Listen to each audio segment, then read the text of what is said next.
Good evening, one and all. Good afternoon, and welcome to the Oregon Ice Arena for OCA Media's broadcast of Panther Boys Hockey. Tonight, the number 1 seeded Oregon Panthers play host to the number 2 seeded Fond du Lac St. Mary Springs Academy Ledgers in a sectional final battle to determine who will go on to the state tournament in Middleton. Thanks so much for joining us here on OCA Media. My name is Zach Seeloff, and it's a great pleasure to bring this game to you. The Panthers have had a very successful postseason in 2 games so far, but so have the St. Mary Springs Ledgers, and we're going to have a real battle on our hands tonight. Before we get started, OCA Media sports exclusives like this are made possible with support from our generous sponsors. They include the Village of Oregon, a great place to live, work, and play. The Oregon School District, actively building competency, character, culture, and community. The Oregon Athletic Booster Club, doing great things for all Panther sports. Your membership dues directly support our student athletes. Consider becoming a booster today. Oregon Area Cares Community Coalition. Parenting teens is hard. We're here to help. OregonAreaCares.org. Wisco Industries, proud supporter of Panther sports, celebrating our 75th anniversary in 2024. Culvers of Oregon, Stoughton Health, and your local pizza pit. And folks, the other thing that makes broadcasts like this possible are our tremendous volunteers. Myself and Dan Graychuk, my broadcast partner, who will be joining us in just a moment, volunteer. Jordan, our camera operator, is a volunteer. We have so many wonderful students and community members who help bring these broadcasts to life. If you're interested in joining us, if you want to get behind the camera, if you want to get behind the mic, if you want to help bring our community to life here on cable TV, then visit us on the web at www.ocamedia.com. As well, if you would like to donate yourself, or if you're part of a business that would like to donate or become a sponsor, OCAmedia.com is the place to go. You can support broadcasts like this in your own community. So as I said, tonight it is the St. Mary's Springs Ledgers who have come to town. The Panthers have not played the Ledgers so far this season. Both teams have played Waupun. Both teams have defeated Waupun. And indeed, the Panthers defeated Waupun in our most recent broadcast, their most recent game in the sectional semifinals. They won that game 3-0 to advance to this round. The St. Mary Springs Ledgers are led, as we look at their forward lines here, by number 2, a senior player, Armani Fisher, 32 goals, 12 assists so far on the season. They have another player, though, who, if you looked at the stat sheet, you'd know he was good, but you wouldn't realize maybe how good, and that's junior number 3, Gabe Braun. 10 goals, 17 assists on the season, but he missed most of the regular season. Indeed, only appeared in 7 games, and so far in the playoffs, he has 7 goals and 2 assists. That is tied for 3rd in points and 1st in goals throughout this playoff tournament here in Division II in the state of Wisconsin. Look for Gabe Braun to have a huge impact, and then their number 1 scorer so far this season, number 4, Austin Westergaard, a junior, 28 goals, 31 assists, 59 points on the season. Westergaard will look to have a huge impact against the Panthers. Finally, the captain is the goalie for these St. Mary Springs Ledgers. Number 1, Brandon Gertag, 15-9 on the season, 620 saves against 679 goals allowed, 91.3% save percentage. So as I mentioned, Dan Graychuk, my broadcast partner, not yet with us. He's on his way from a CPR class that he was teaching out in the community. He'll be here hopefully before we drop the first puck. He sent along a couple of notes for me, though, and I want to share some of those things for you. One of the things he thinks St. Mary Springs needs to do right off the bat is take away time and space. So what does that mean? The Panthers had an enormous amount of success against Waupun, not allowing them to get good looks at the net. So many of their shots had to come from bad angles, had to come from quite a distance away from the net. They didn't get good passes and good open looks to take shots. If St. Mary Springs wants to have success against the Panthers, they're going to have to find a way to move that Oregon defense around and find some opening looks. The second thing is special teams play. Dan and I have been doing these games for Oregon now for 8 or 9 years. When Oregon is successful, it's when they stay out of the box and capitalize on the power play opportunities that they get. When they end up in penalty trouble and when they're not able to convert power plays into goals, that's when they get into trouble. We'll look for the special teams of both of these teams to have a huge impact, because when you have two teams that are pretty evenly matched, as I think these two teams are, the difference in the game can be a costly penalty. Another thing to look for is disciplined play. Referees will always catch the second penalty. That retaliatory penalty can get you. Have to keep your head, stay calm, stay focused on the ultimate objective. Another thing for Oregon is to limit the stretch pass. We know Oregon has a killer passing game, and moving through the neutral zone, they often like to get that 2 or 3 line pass, move forward aggressively from their own defensive end. If they can play solid and disciplined, that might serve them even better in this game. The lights are down. Metallica's blasting. The teams are about to hit the ice. It's the sectional finals here on OCA Media. The winner goes to the state tournament, Panthers versus Ledgers. Stay tuned right here on OCA Media.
Alrighty, everyone, welcome back. Zach Seeloff here with you. Dan Graychuck will be joining us in just a little bit. It'll be Panthers versus Ledgers here in the sectional finals. The winner will go on to the state tournament. That will be in Middleton at Capital Ice Arena. Division II will play Thursday, February 29th, the 1 seed versus the 4 seed, and those seedings will be determined following the conclusion of all the sectional finals. We'll play at 9 a.m. Again, that's at Capital Ice in Middleton.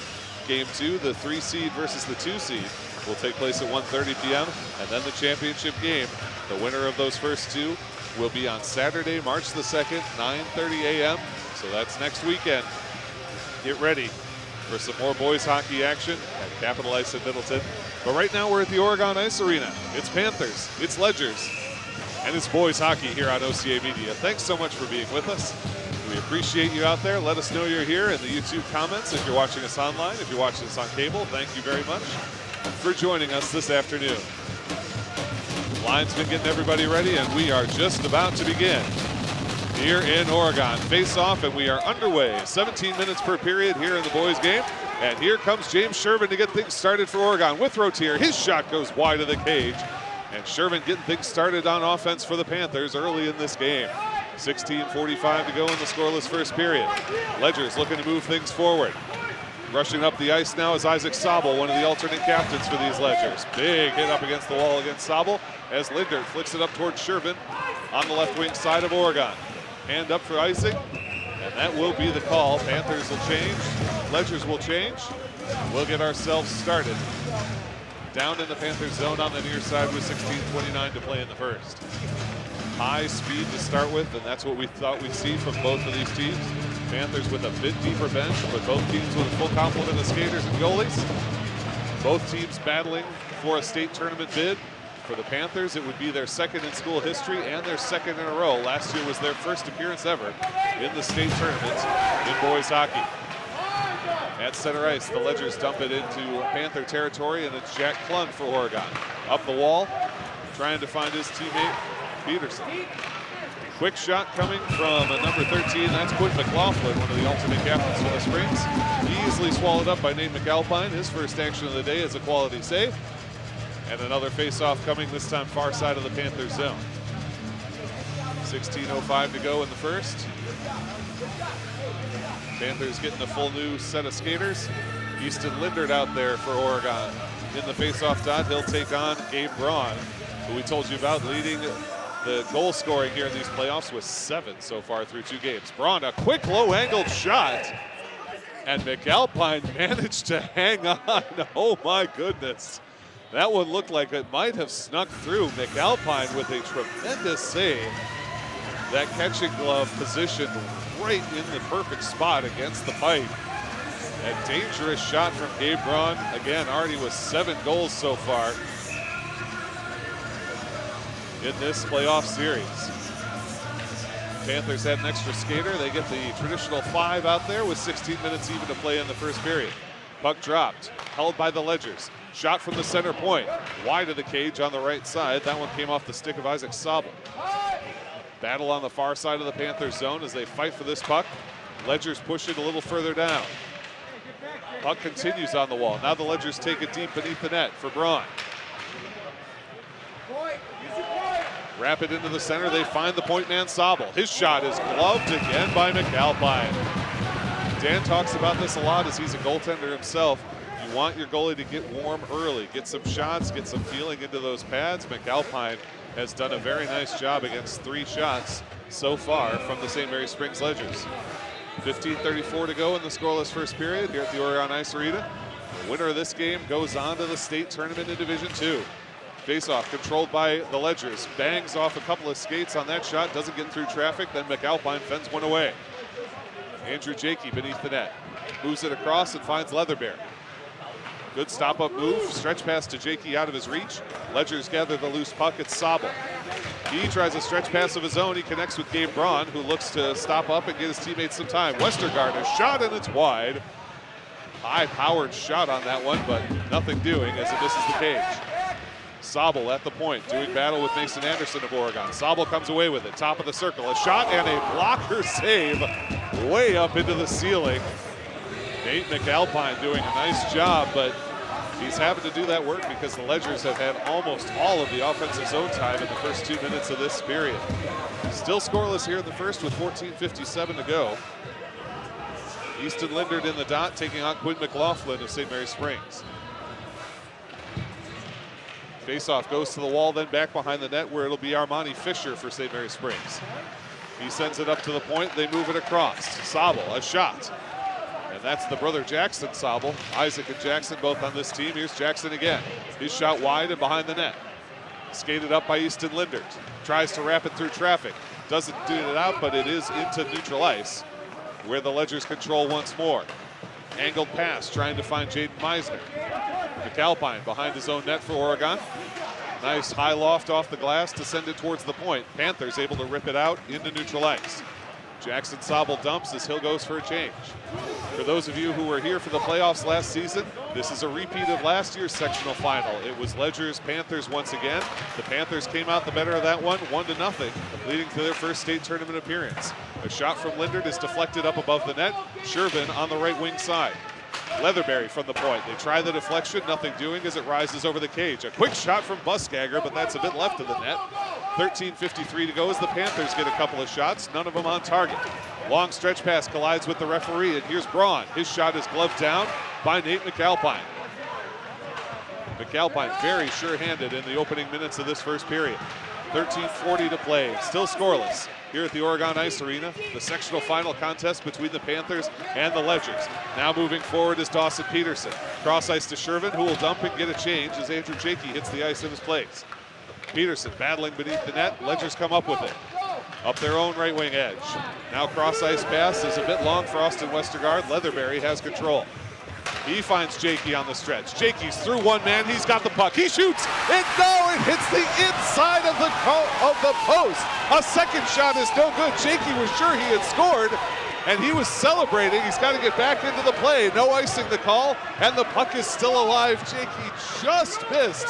That one collided with the inside edge of the post. One more millimeter to the left, and that is the first goal of the game. It's still scoreless as here comes Meisner. His shot is blocked away by Logan Leatherberry. Ever stalwart on defense, does not allow that one past. Here's Jakey again, and he's going to be out for blood. Up the right wing edge with some speed. He's got Mason Anderson with him. Bottom of the circle, too high on the shot, and out of play. Andrew Jakey was certain he had scored. He was celebrating for a good 5 or 10 seconds before the bench was able to get his attention. Let him know that that one was no goal. 12:38 to play in the first period, and the Panthers were literally millimeters away from taking the first lead of the game. Still scoreless here at the Oregon Ice Arena as Easton Lindert in the dot for Oregon. Shervin battling on the corner. Skated forward by St. Mary's Springs. Long angle pass for Braun. Jack Clun shadows it to the far corner and delivers a huge hit up against the wall. Another big collision against the wall from Easton Lindert. Panthers physical in the early going here with 12:18 to play. Lindert's got a little space, and he's got Shervin. Shervin with Rotier and Lindert trailing. Shervin pushed off the puck. Fights for it. Here's Lindert at the hash marks. Feeds it towards Shervin. But a nice job to cover up by Brandon Geertag. That's the first real action we've seen from Geertag, and he's able to prevent Shervin and Lindert from converting. 12:06 to go in the first period, scoreless. But that is not for lack of trying. Both teams have had serious scoring opportunities. Neither able to convert thanks to Geertag and McAlpine, the two netminders, doing some work early on in this game. Face-off in the St. Mary's Springs zone. Move to the back wall. McKenzie for the Panthers, fighting for it in that corner. Stretches now to take on Wagner of St. Mary's Springs. Moved ahead to Armani Fisher. His cross ice finds its intended target of Meisner. Oh, a low shot and a save. Meisner beneath the face-off dot cannot get past McAlpine. He picks off a pass for another attempt. Meisner backhanded, doesn't get through traffic. Sticked away by, that time, George Karasek. Karasek with a body block on another shot. Wraparound chances stopped by McAlpine. Loose puck for John McKenzie of the Panthers. McKenzie can't get through traffic. He's stripped by Armani Fisher. The Ledgers man knocked off by Jack Clun, and up the net that time for Ethan Dish. Dish tries to go cross ice. It's out of reach, and that will come down for icing. The Ledgers have a nice rush and a nice turnover conversion, and Nate McAlpine keeps his team in it.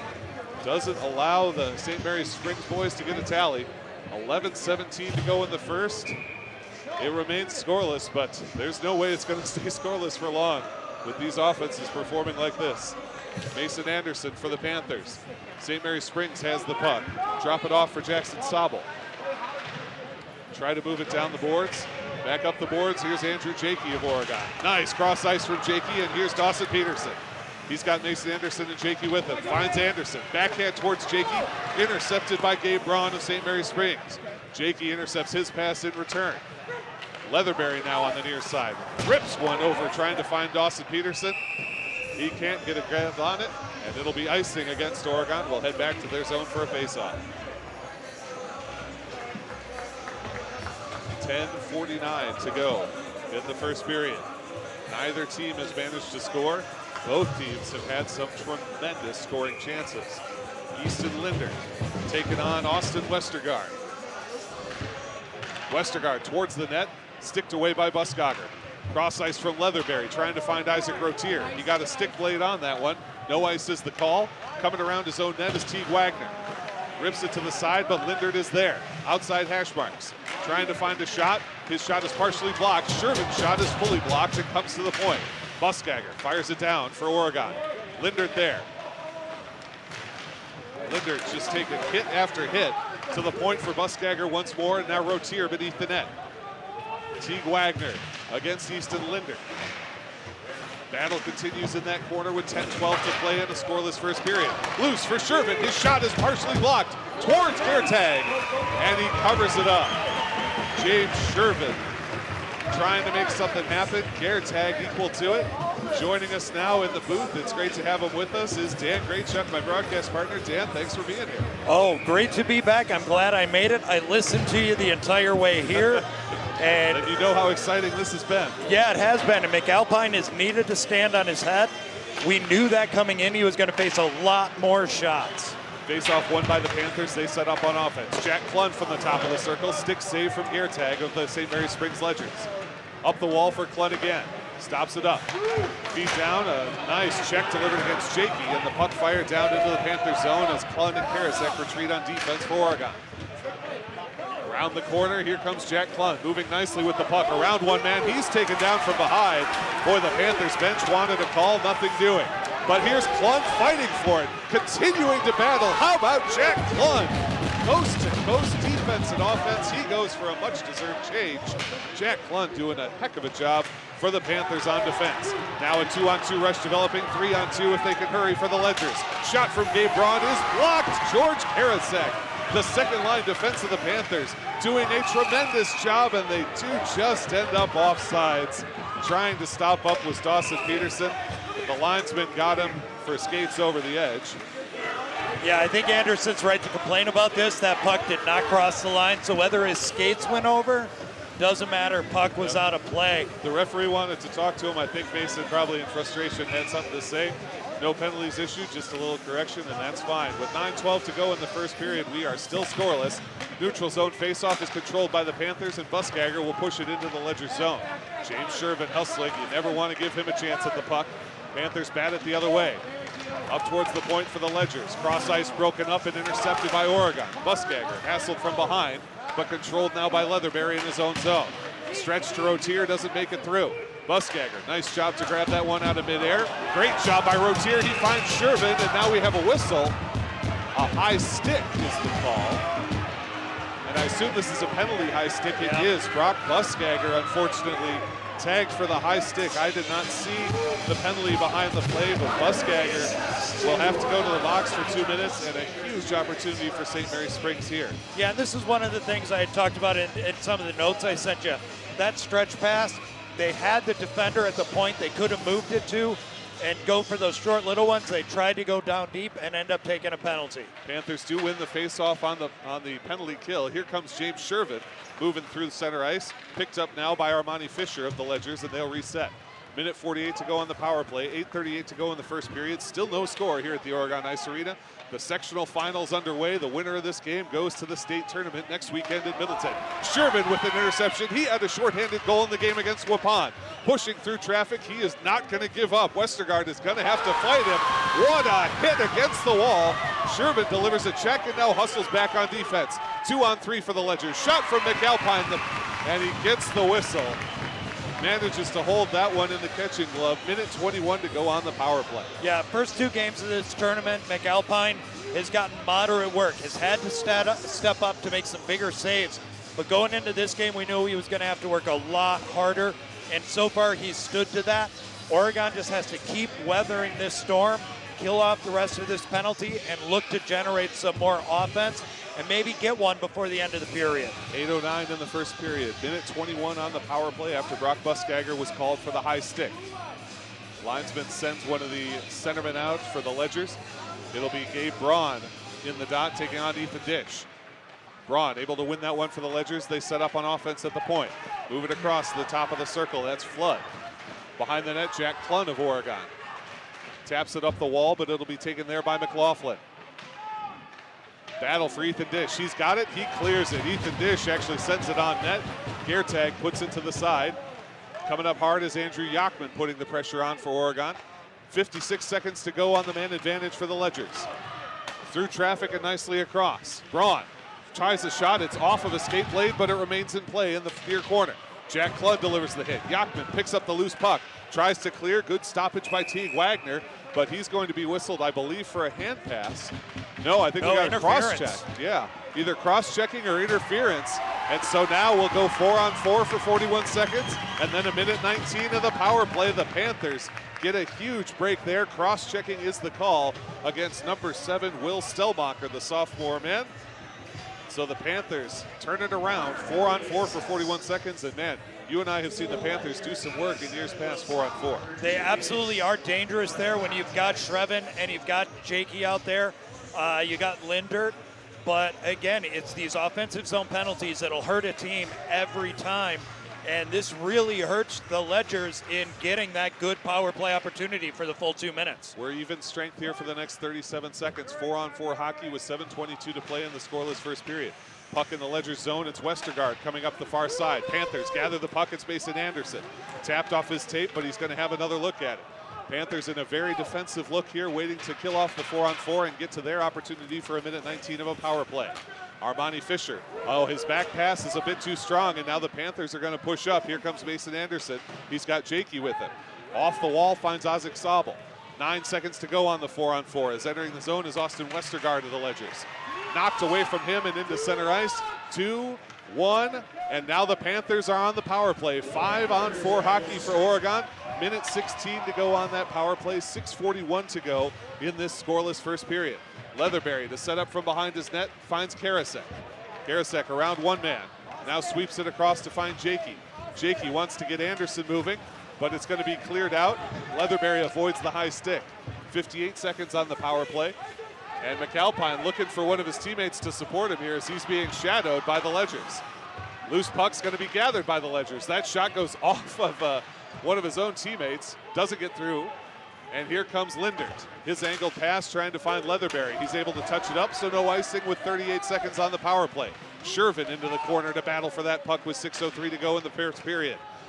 Up at the point, it's Easton Lindert. Rifles one down. Leatherberry will take it in the corner. Chips it along, trying to find Jakey behind the net. Back off the wall. He'll give it to Lindert at the top of the near circle.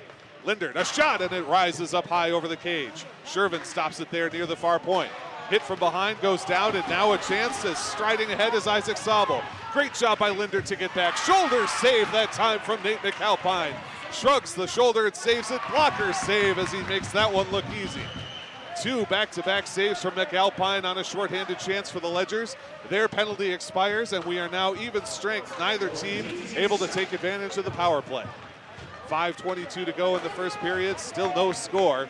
Despite a huge amount of offense, these goaltenders are doing a great job for both their teams. Yeah, McAlpine is really stepping up. I think he knew coming into this game he was going to have to work a lot harder, and that's exactly what he's done, and really has kept the Panthers in this so far through the early part of the first period. Big hit from Logan Leatherberry, able to knock that puck loose. Here's Jack Klun.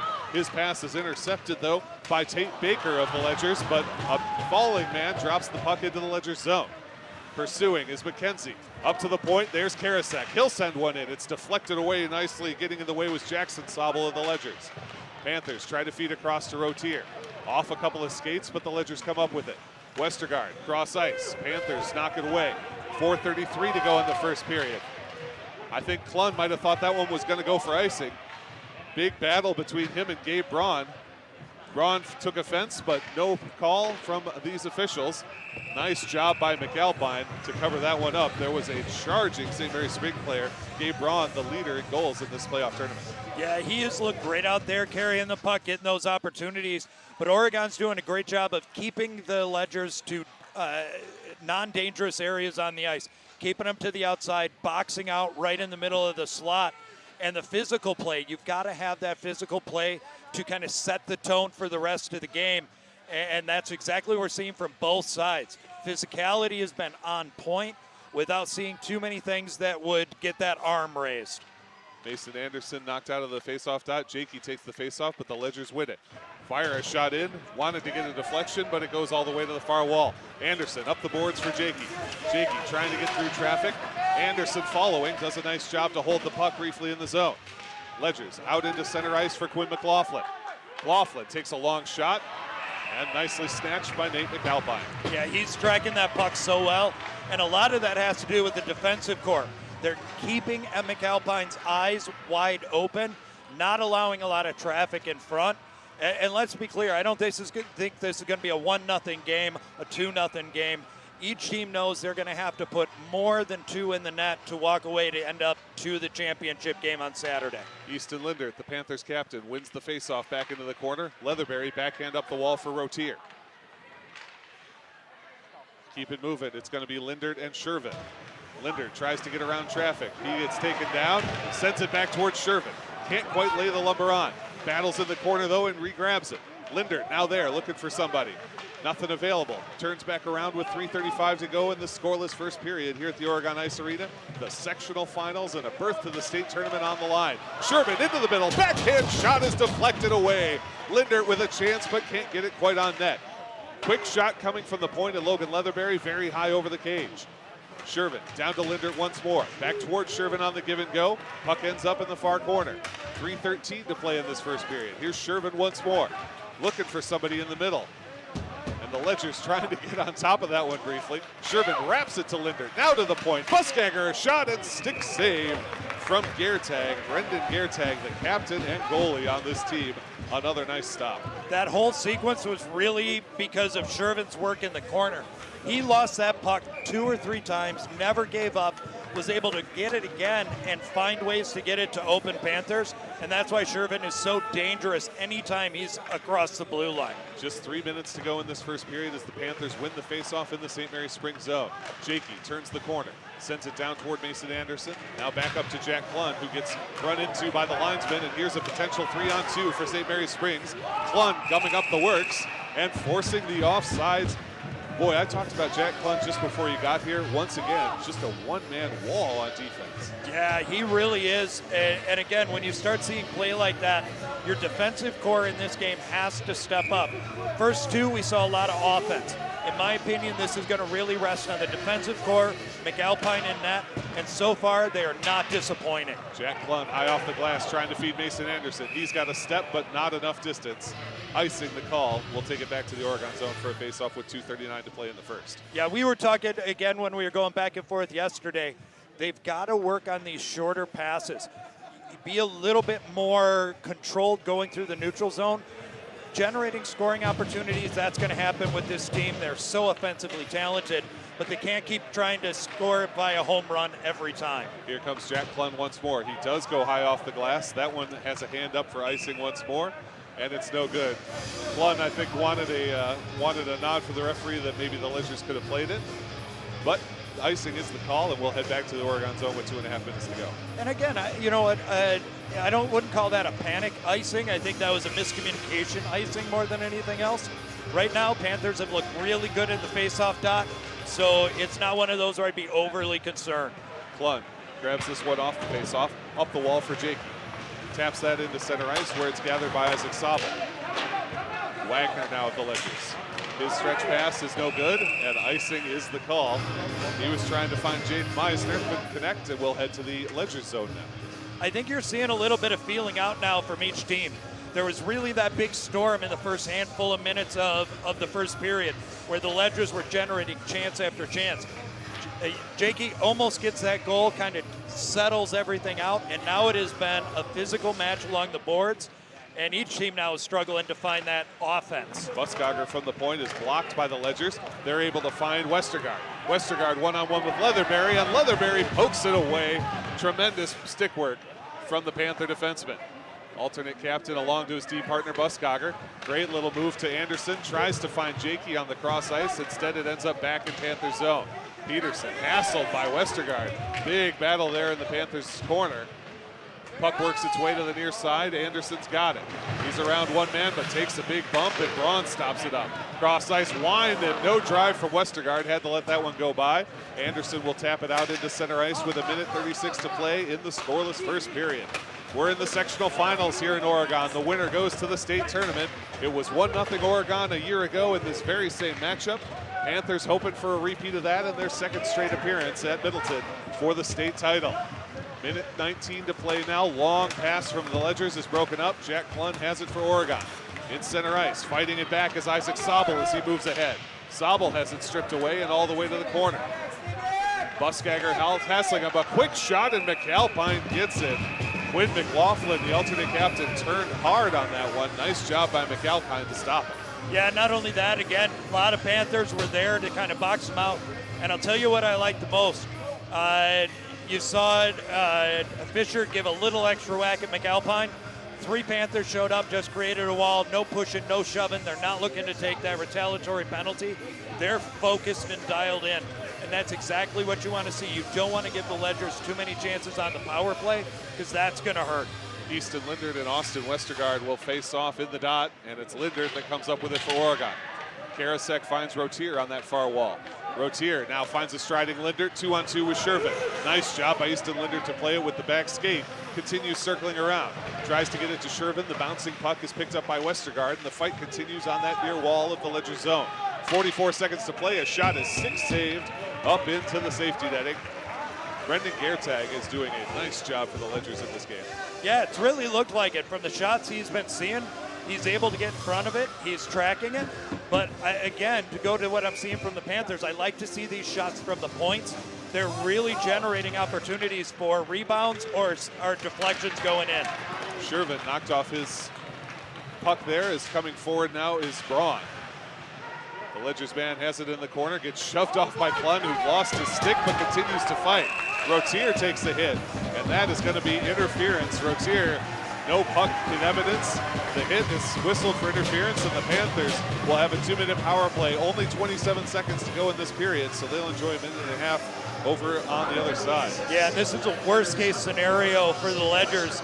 You never want to give up an opportunity for a late-period goal, but more importantly, Oregon's going to get to come out in the second if they don't score with a fresh sheet of ice, very rested legs, and 1:30 on a power play if they're unable to score now. So this is something the Ledgers have to kill off. 27 seconds to go in this period. The Panthers will be on a 5-on-4 power play, but the Ledgers do win the faceoff. High off the glass. Can't rib it past Mason Anderson. Nice job at the point. He finds Jakey, who finds Shervin on the one-time shot from the Ovech spot. Shervin's shot is saved by Gertag. Trying to skate it out. That time was Fisher, and he's able to backhand it clear. Lindert with one man on, turns the corner and picks up some speed. Lindert, left wing edge, around to the outer hash marks. He's got men in the middle, Jakey and Anderson. Wraparound chance! Time expires, and Gertag made the save.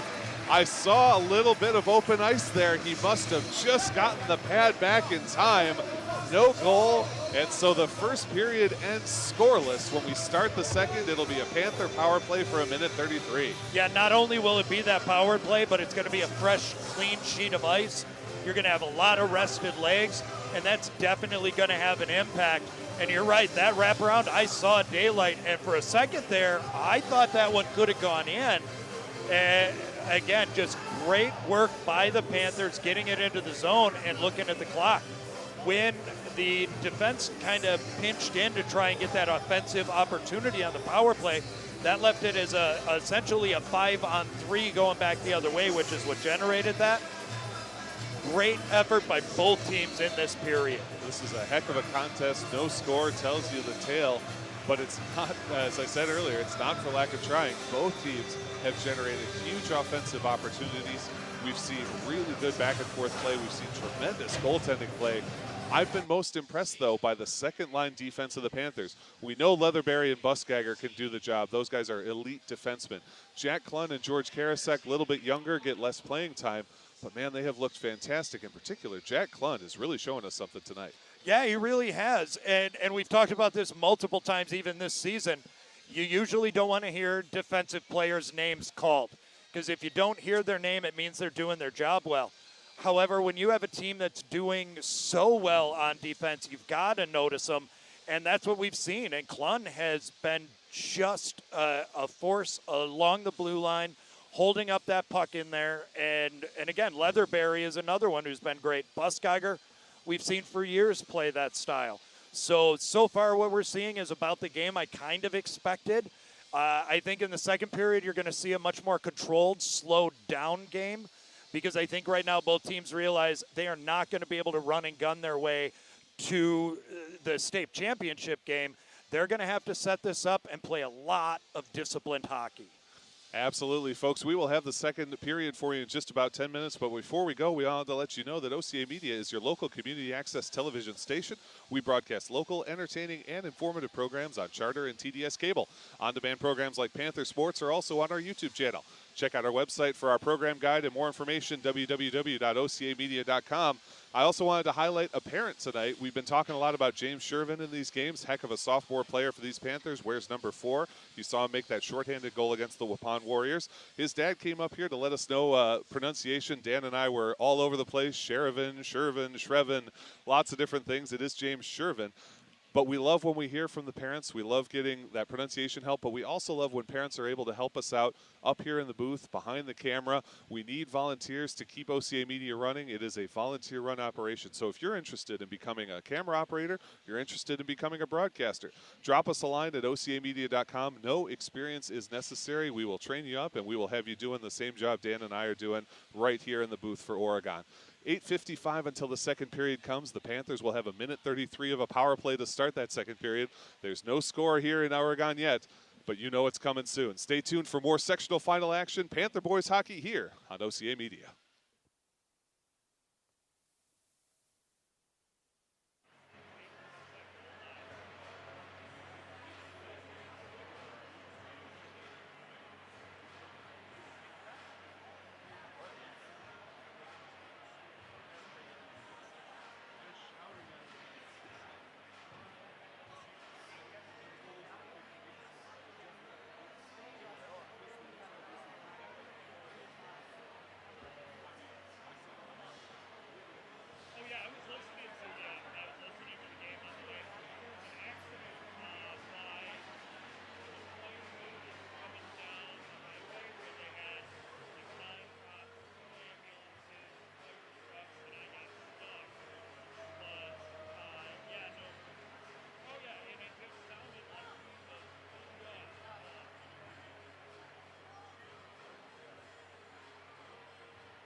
Welcome back, everybody. Zach Seeloff and Dan Graychuk here with OCA Media's presentation of Oregon Panthers boys hockey.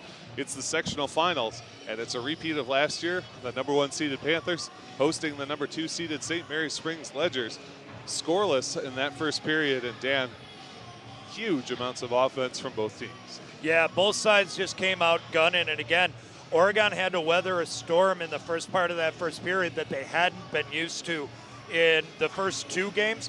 And one of my bigger issues that I saw or was worried about was having to deal with not having to deal with adversity. Oregon has not been behind in a game. As a matter of fact, let's be honest, McAlpine has gone 2 games and played remarkably well. So how they would weather that storm, how they would deal if they got a little bit behind, that's a huge part to make sure that each team, or that this team, is able to move forward. We talked about Hart in the last broadcast. Easton Linder, not to bring up bad memories for him, took a hard shot right in the abdomen, an unprotected area in terms of hockey pads.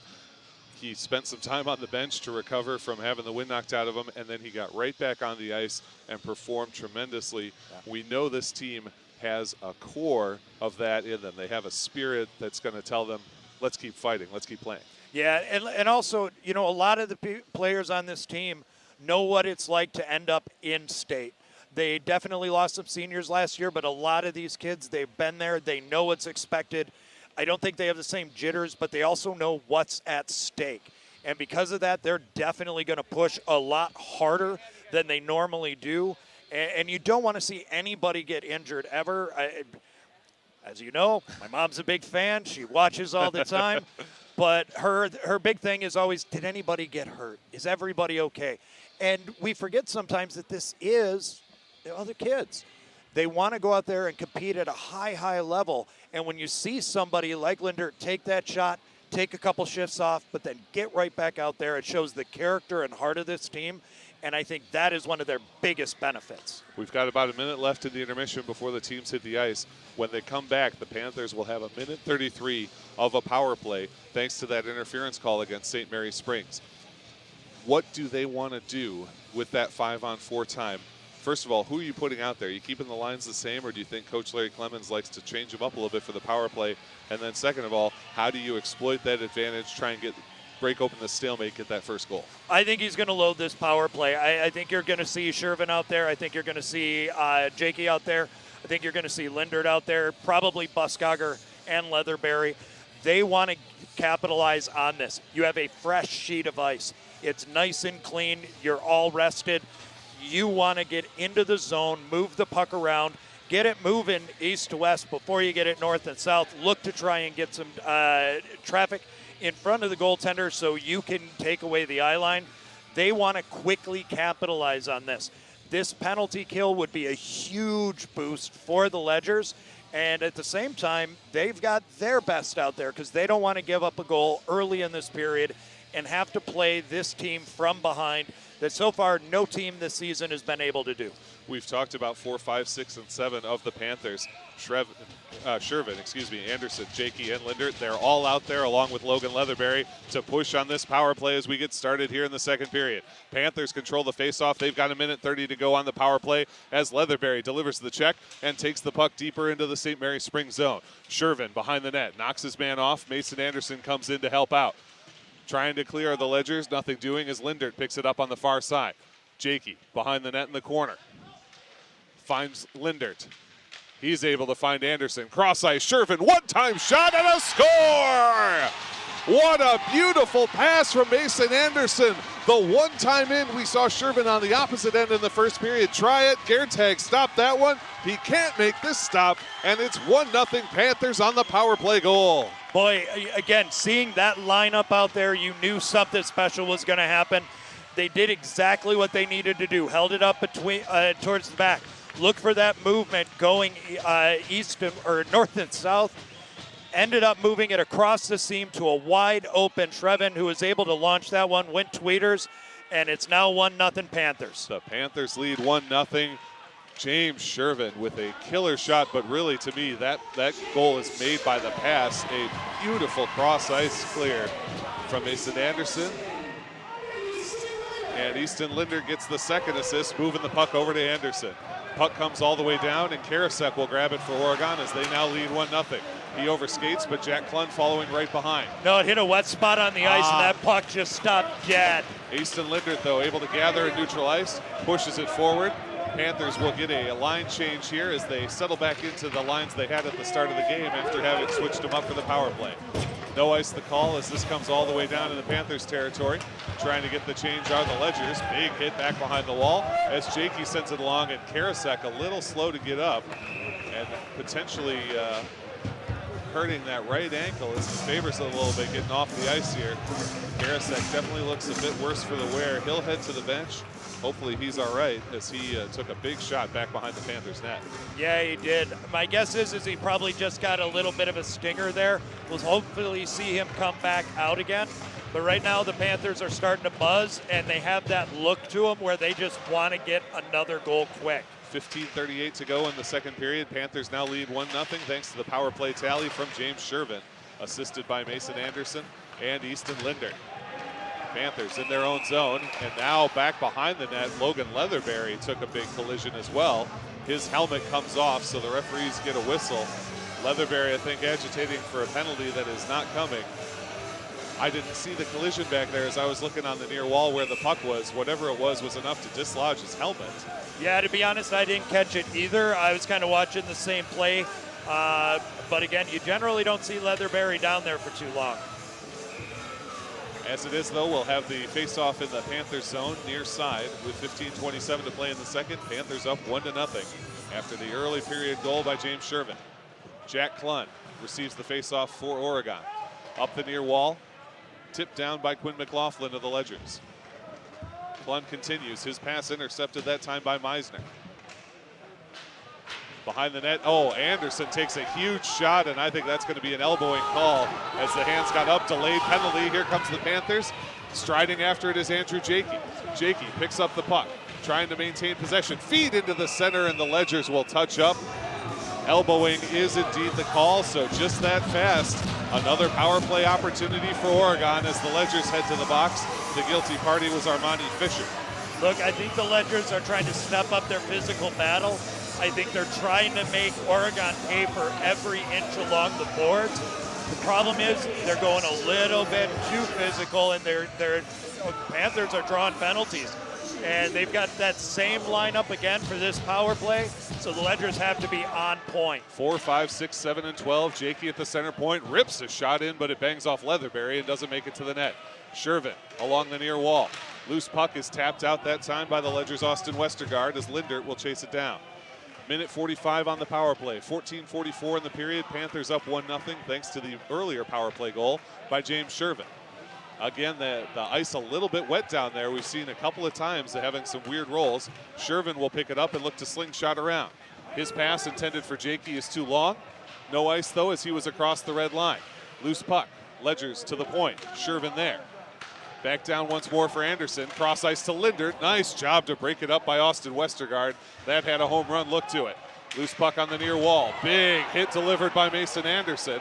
And a little bit of pushing and shoving afterwards. Leatherberry behind the net. Distributes. Jakey, a one-time shot off the blocker of Brendan Geertag. He fights it away.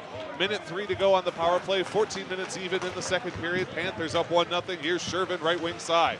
Nice stop up to get open. Feed across is broken up by the Ledgers and now skated away by Gabe Braun, the leading goal scorer here in this tournament. Braun tries to get around Linder, can't do it. A low angle shot hits the side of the net, and Jakey has it with 45 seconds left on this Panther power play. Jakey into center ice. He's got skaters with him as he comes up. Can't get around traffic, though, sticked away by Teague Wagner of the Ledgers. Panthers control, center point. Here's Rotier at the top of the circle. Jakey in the corner. Taps it around down low for Rotier once more on the opposite end. Back towards Jakey, broken up by Wagner and cleared. Wagner sends it on net even. A nice stop by McAlpine with 20 seconds to go. Jack Klund for Oregon. For Rotier, cross ice. Back into the zone, and here's Westergaard for the Ledgers. Just 10 seconds to go on that power play.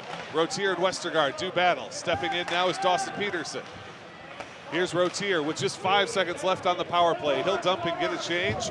A big kill from the Ledgers despite some Oregon pressure.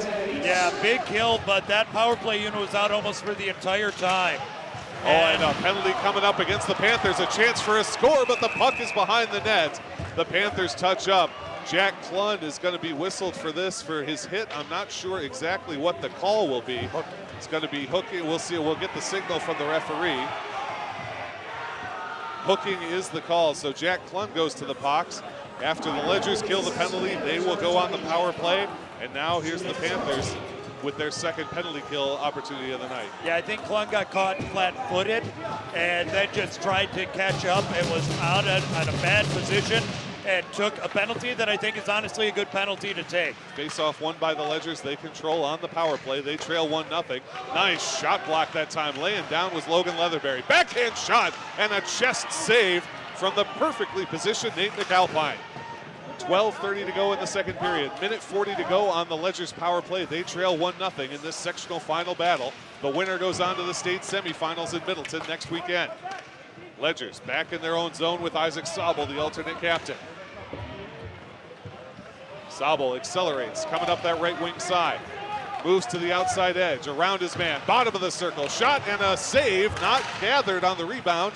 And the Ledgers have another opportunity. Feed across, bangs up high. Loose puck gathered by Meisner on the far side. Beneath the net now for Armani Fisher.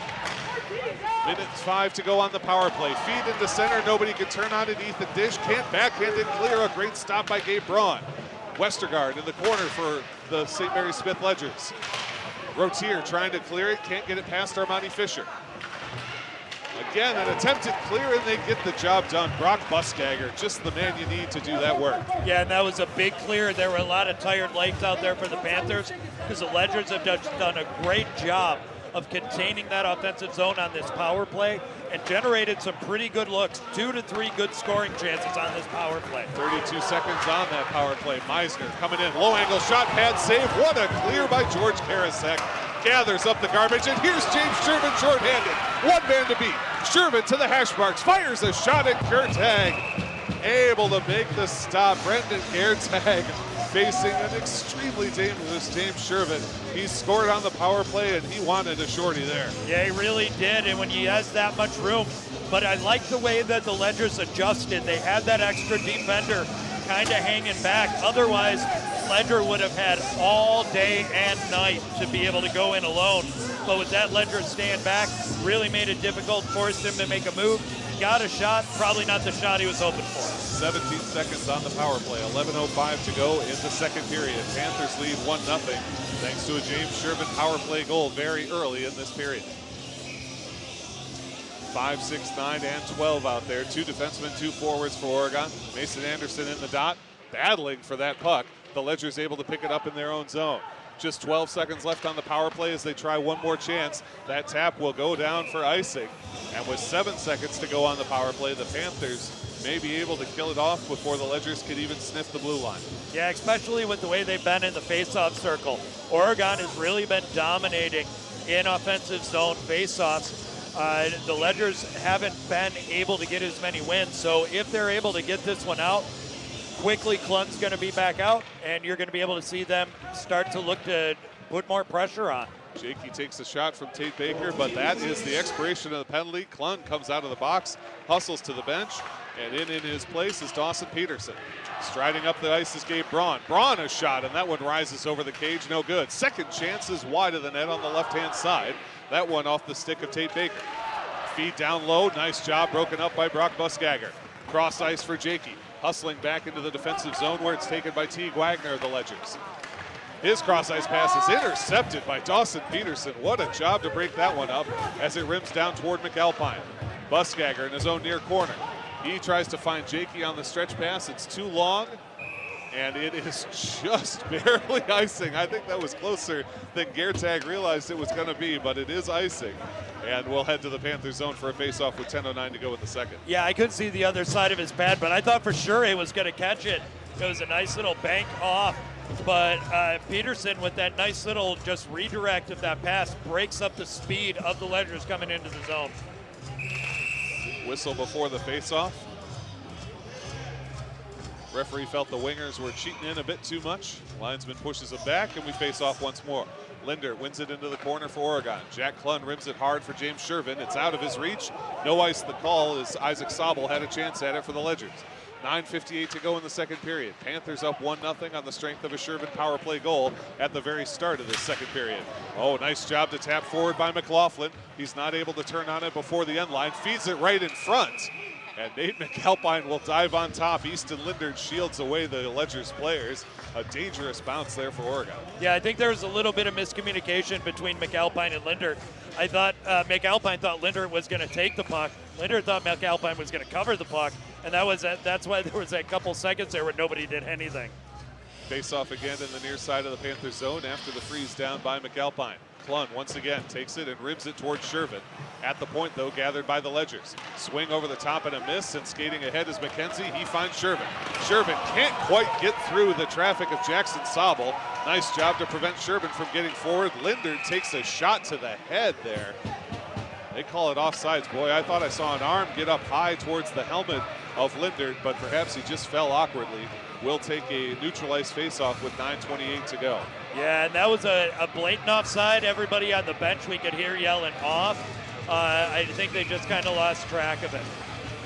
Face-off far side of neutralized with 9:28 to play. Panthers up 1-0 in this sectional final game. Face-off is won by Oregon. Moved back that time by Buskagger. Feed into the Panthers zone, and chasing after it are Peterson and Anderson. Peterson pushes his man off. Anderson fires it back to him in the corner. Cross ice, nobody there, but Jakey will gather on the far side. He tries a shot. Feed in front for Anderson, no good. Second chance for Peterson, they can't get it on. Buskagger, a one-timer, just wide on the right side with 9:04 to play. Still 1-0 Panthers. Peterson puts it back along the wall for Jakey. Stops up, feeds to Anderson. He wants to redirect, but it ends up all the way on the near wall.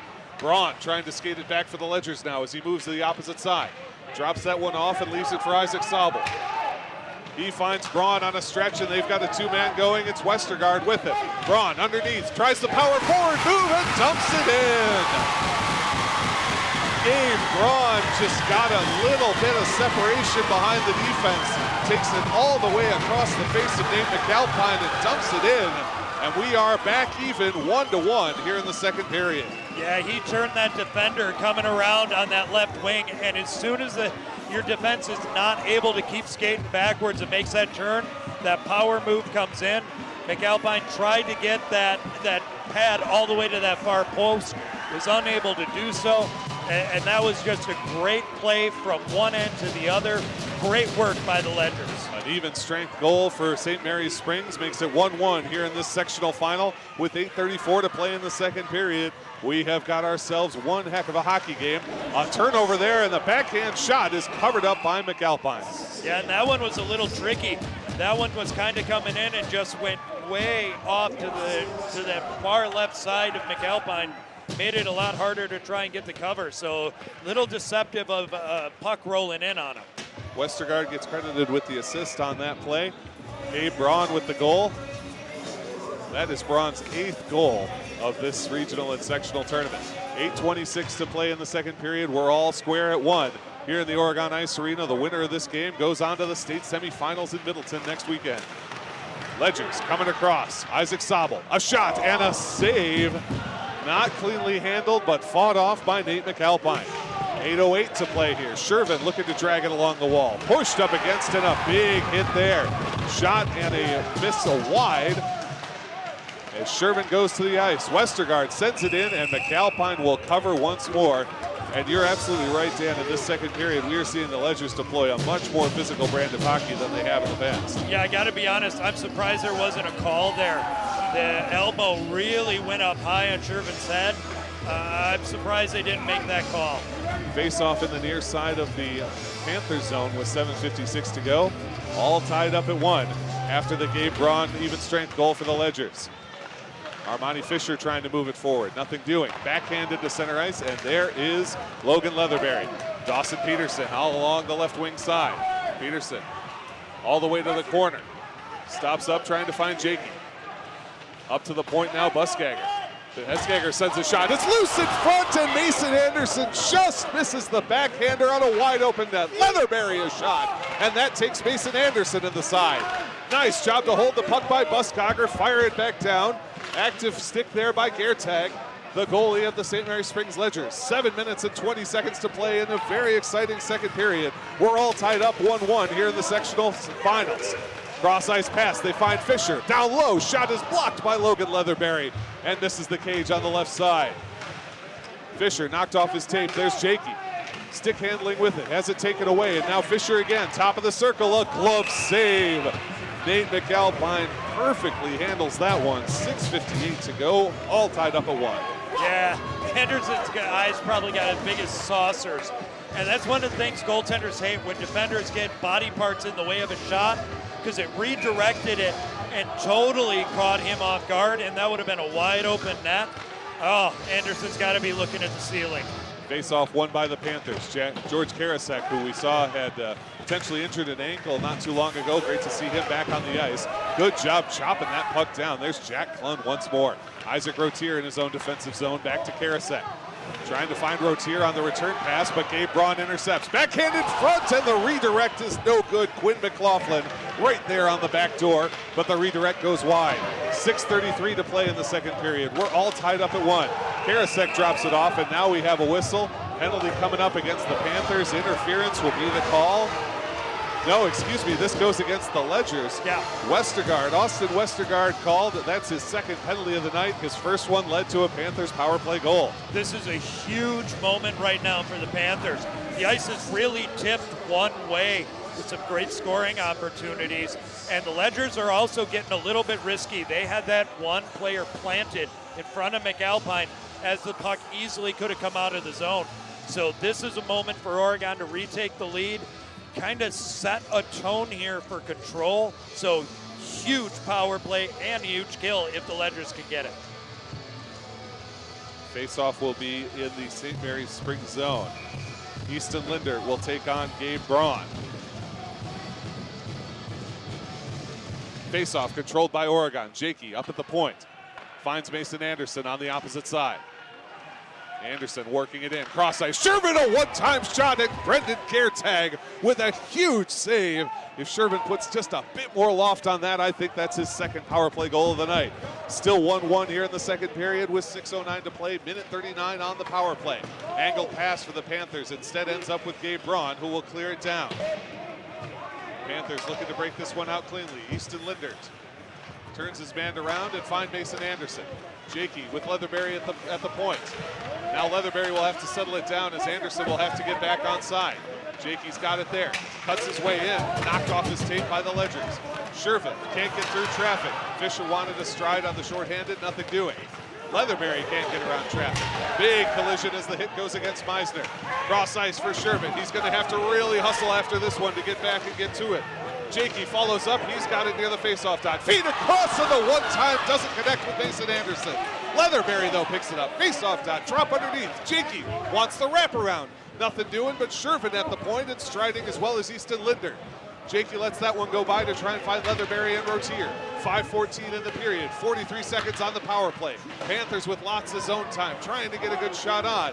A clearing attempt is successful by the Ledgers, and McAlpine will stop it up behind his own net. McAlpine living dangerously there, but is able to get it forward to Isaac Rotier. 29 seconds to go as he comes up on the left wing side. Drop for Jakey, top of the circle. Great save, what a block. A second shot is saved by Geertag. Oh man, Teague Wagner taken to the ice by that shot from Andrew Jakey. With 15 seconds on the power play, the Ledgers clear once more. McAlpine trying to find his man. It's George Karasek. Karasek can't hold the zone, and coming forward now is Isaac Sobel. Cross ice for Meisner out of his reach. 4 seconds on the power play. Meisner has it knocked away by Jack Klund. You hear the PA call there. They have killed off this penalty. The Panthers push hard but don't get a score. Klund ahead to Jakey. He's got Klund looking with him. Jakey to Klund, a stick save from Brandon Geertag into the safety netting. What an exciting power play, but the Ledgers get the better of it on the kill. Yeah, they had a lot of good looks, and you know, Shervin's first shot was a great shot, but then as Jakey came in, took the first shot, block. Second shot, block. Immediately got it again, got a third shot on. Probably not the one he wanted, but they just really were pushing hard in that power play. Face-off will be taken by Easton Lindern against Quinn McLaughlin of the Ledgers. Far side of the Ledgers zone. Panthers win it. Shervin there. Shields the puck. Now feeds in front. Can't get the one-time attempt on for John McKenzie. Nice little cross-ice pass finds Fisher. He's one-on-one with Logan Leatherberry. Around traffic and off the glove of Nate McAlpine. Steered away from the net and a killer save from the Panthers goaltender. Loose puck gathered by Leatherberry. Here's Shervin. He's got McKenzie ahead. Shervin flips it to McKenzie on a nice move on that right wing edge. McKenzie tries to get across traffic. Behind the net looking to find Lindern. Off the referee, and the Panthers will have a chance at this one. Buskagger at the point. Fires it down. It bangs off a couple of skates and ends up behind the net. Lindern, great stop up to grab that puck. Moving through traffic, he's got Jakey out in front. Feed to the slot, and that one's skated away by Quinn McLaughlin. Castled from behind by Lindern, and a huge check delivered by the Panthers captain. Leatherberry to Shervin. Nice little skate play from Jakey, and here's Shervin. Jakey, oh, and he is absolutely dumped by Austin Westergaard. A huge hip check, but Jakey back in the play. Jakey is shot, and a care tag save. That was a beautiful hip check. You don't get to see too many of those anymore, but that was played wonderfully. And what was weird is when they lost possession, they tried to clear it, got stuck in Jakey's skates. He didn't know where it was, kind of towards this left point, and then he was able to carry it in. I think if he would have looked to his right, he had Shervin right there, could have had a wide open look. 3:07 to play in the second period. We're all tied up at 1 here in the sectional finals. What a shot from Jakey. It rises just high. That had the net, back of the net written all over it. Jakey behind the net for Mason Anderson. Can't move the backhand through, and the puck is deflected into the safety netting. And I'm going to need some more water at this period break. What an exciting bit of hockey we have seen here. Yeah, this has been a great period. What's surprising me is Jakey's shots seem a little bit off. Normally, he's not that high unless he's seeing something from the goaltender that makes him go for a certain spot. Normally, his accuracy is fatal. There goes Jakey. He whiffs that one off to the right side. Dawson Peterson now. Peterson gets a little bit of a look. Loses control of the puck, and a nice job to stride through by Gabe Braun. Karasek and Klund push Braun to the outside. He'll settle down for his teammates to come in. Big save. Second shot. Big score. What a rebound opportunity. It comes right to Austin Westergaard. He puts in the even strength goal, and St. Mary's Springs have their first lead of the game 2-1 with 2:33 to play in the second. There have been a couple shots coming in, and especially in this period, where there were some pretty good-sized rebounds, and that one just came right up the middle. It really looked like defense really kind of stood up and wasn't looking towards that middle of the ice, and the Ledgers are going to absolutely look to finish on that play, which they did, and that puts them up. This is the first time Oregon has been behind this entire tournament. First time they've been behind, first time they've given up goals. They've won both previous games by shutout. McAlpine behind his net, high off the glass, trying to get Oregon clear of the zone. The Ledgers tap it down low. Panthers high off the glass once more and out into neutral ice, where it's picked up by Preston Flood. Nice pickoff by Rotier there. Flood hassles him and sends it clear into the Panthers zone. Shervin's got it with a little bit of space to work, and 2:09 to play in the second period. After the goal that time by Westergaard, the Ledgers are up 2-1. Behind the net, Armani Fisher wants to work it around. Big collision with Rotier there, and he's got it in the corner for the Panthers. Up off the glass, but it bangs off the stanchion and comes back to Gabe Braun. Braun trying to work around traffic. One-time attempt from Fisher, doesn't connect. But a great little turnover play that time by the Ledgers. Long pass is broken up, and it comes to the stick of Tate Baker. He'll send it across for Jackson Sobel. Panthers put pressure on. Rotier tries to intercept it. Shervin hustling after it. Puck loose in the middle of the Ledgers zone, and they turn it around for Gabe Braun. The tournament's goal-scoring leader from the top of the circle tries to change direction on the shot and goes too high. Mason Anderson up off the glass. At the point, stopped up by the Ledgers. A shot comes in lightly, and we get a whistle penalty coming up. An elbow call will go against Oregon. I believe Brock Buskagger, and he looked very surprised. I did not see it again. Once again, behind the play, and unfortunately I didn't catch that one. But Buskagger is headed to the box, and the Panthers will be shorthanded for 2 minutes. And this is going to be just like at the end of the first period. This is a huge kill for the Panthers and a huge opportunity for the Ledgers. They could score at the end of a period, which is always just heartbreaking, plus come out in the third with a fresh sheet of ice and rested legs if they're unable to score. The Panthers here have to absolutely work their hardest to clear this because they don't want to go down by 2 goals in this game. 2-minute power play for the St. Mary Springs Ledgers, just 1:16. Oh, and now are we assessing a misconduct against Buskaiger as well? Because we sent number 24, Ashton Wolf, over to the box as well. So I fear this is a 2 and 10. I didn't hear the call from the PA announcer, but this may be a 10-minute misconduct against Buskaiger. That would be a huge downside for the Panthers. On the power play, a shot comes in, it redirects and padded away by Nate McAlpine. Isaac Sobel put that one in hard for the Ledgers. Minute even to go in the second period. Minute 44 on the power play after what we believe to be the 2 and 10 called against Buskaiger for elbowing. Here's Braun, the leading goal scorer. His shot hits his own man and doesn't make it to the net. Jack Klund in the clinch, tries to whip it down, and a nice clear that time by Ethan Dish of Oregon. Yachman putting the pressure on for the Panthers as it works its way to Westergaard and neutral ice. Isaac Sobel comes through traffic, working his way to the outside edge, turns up and gets his teammates in position. Cross ice pass finds Westergaard on that right wing. Down low this time, working to Tate Baker. Pushed off by Klund. Baker grabs it once again. Nice clear that time by who else? And there goes Shervin. Yep, James Shervin putting the pressure on. I thought that was Leatherberry. It was actually Andrew Yachman that had the clear. Great clear. Shervin with the shorthanded pressure. Braun a shot well wide of the cage. Shervin chasing there. He taps it along. Here comes James Shervin on the shorthanded attempt against Tate Baker. Baker sweeps it away. Shervin delivers the hit. And I think Shervin might get a whistle here. End of period. Oh, there's the whistle. I was not sure if they were going to whistle James Shervin. He delivered a big check at the end of that play. But the period ends. 45 seconds of a power play will await the Ledgers when we come back in third, and they enjoy a 2-1 advantage over the home team Oregon Panthers. Yeah, that was a crazy period.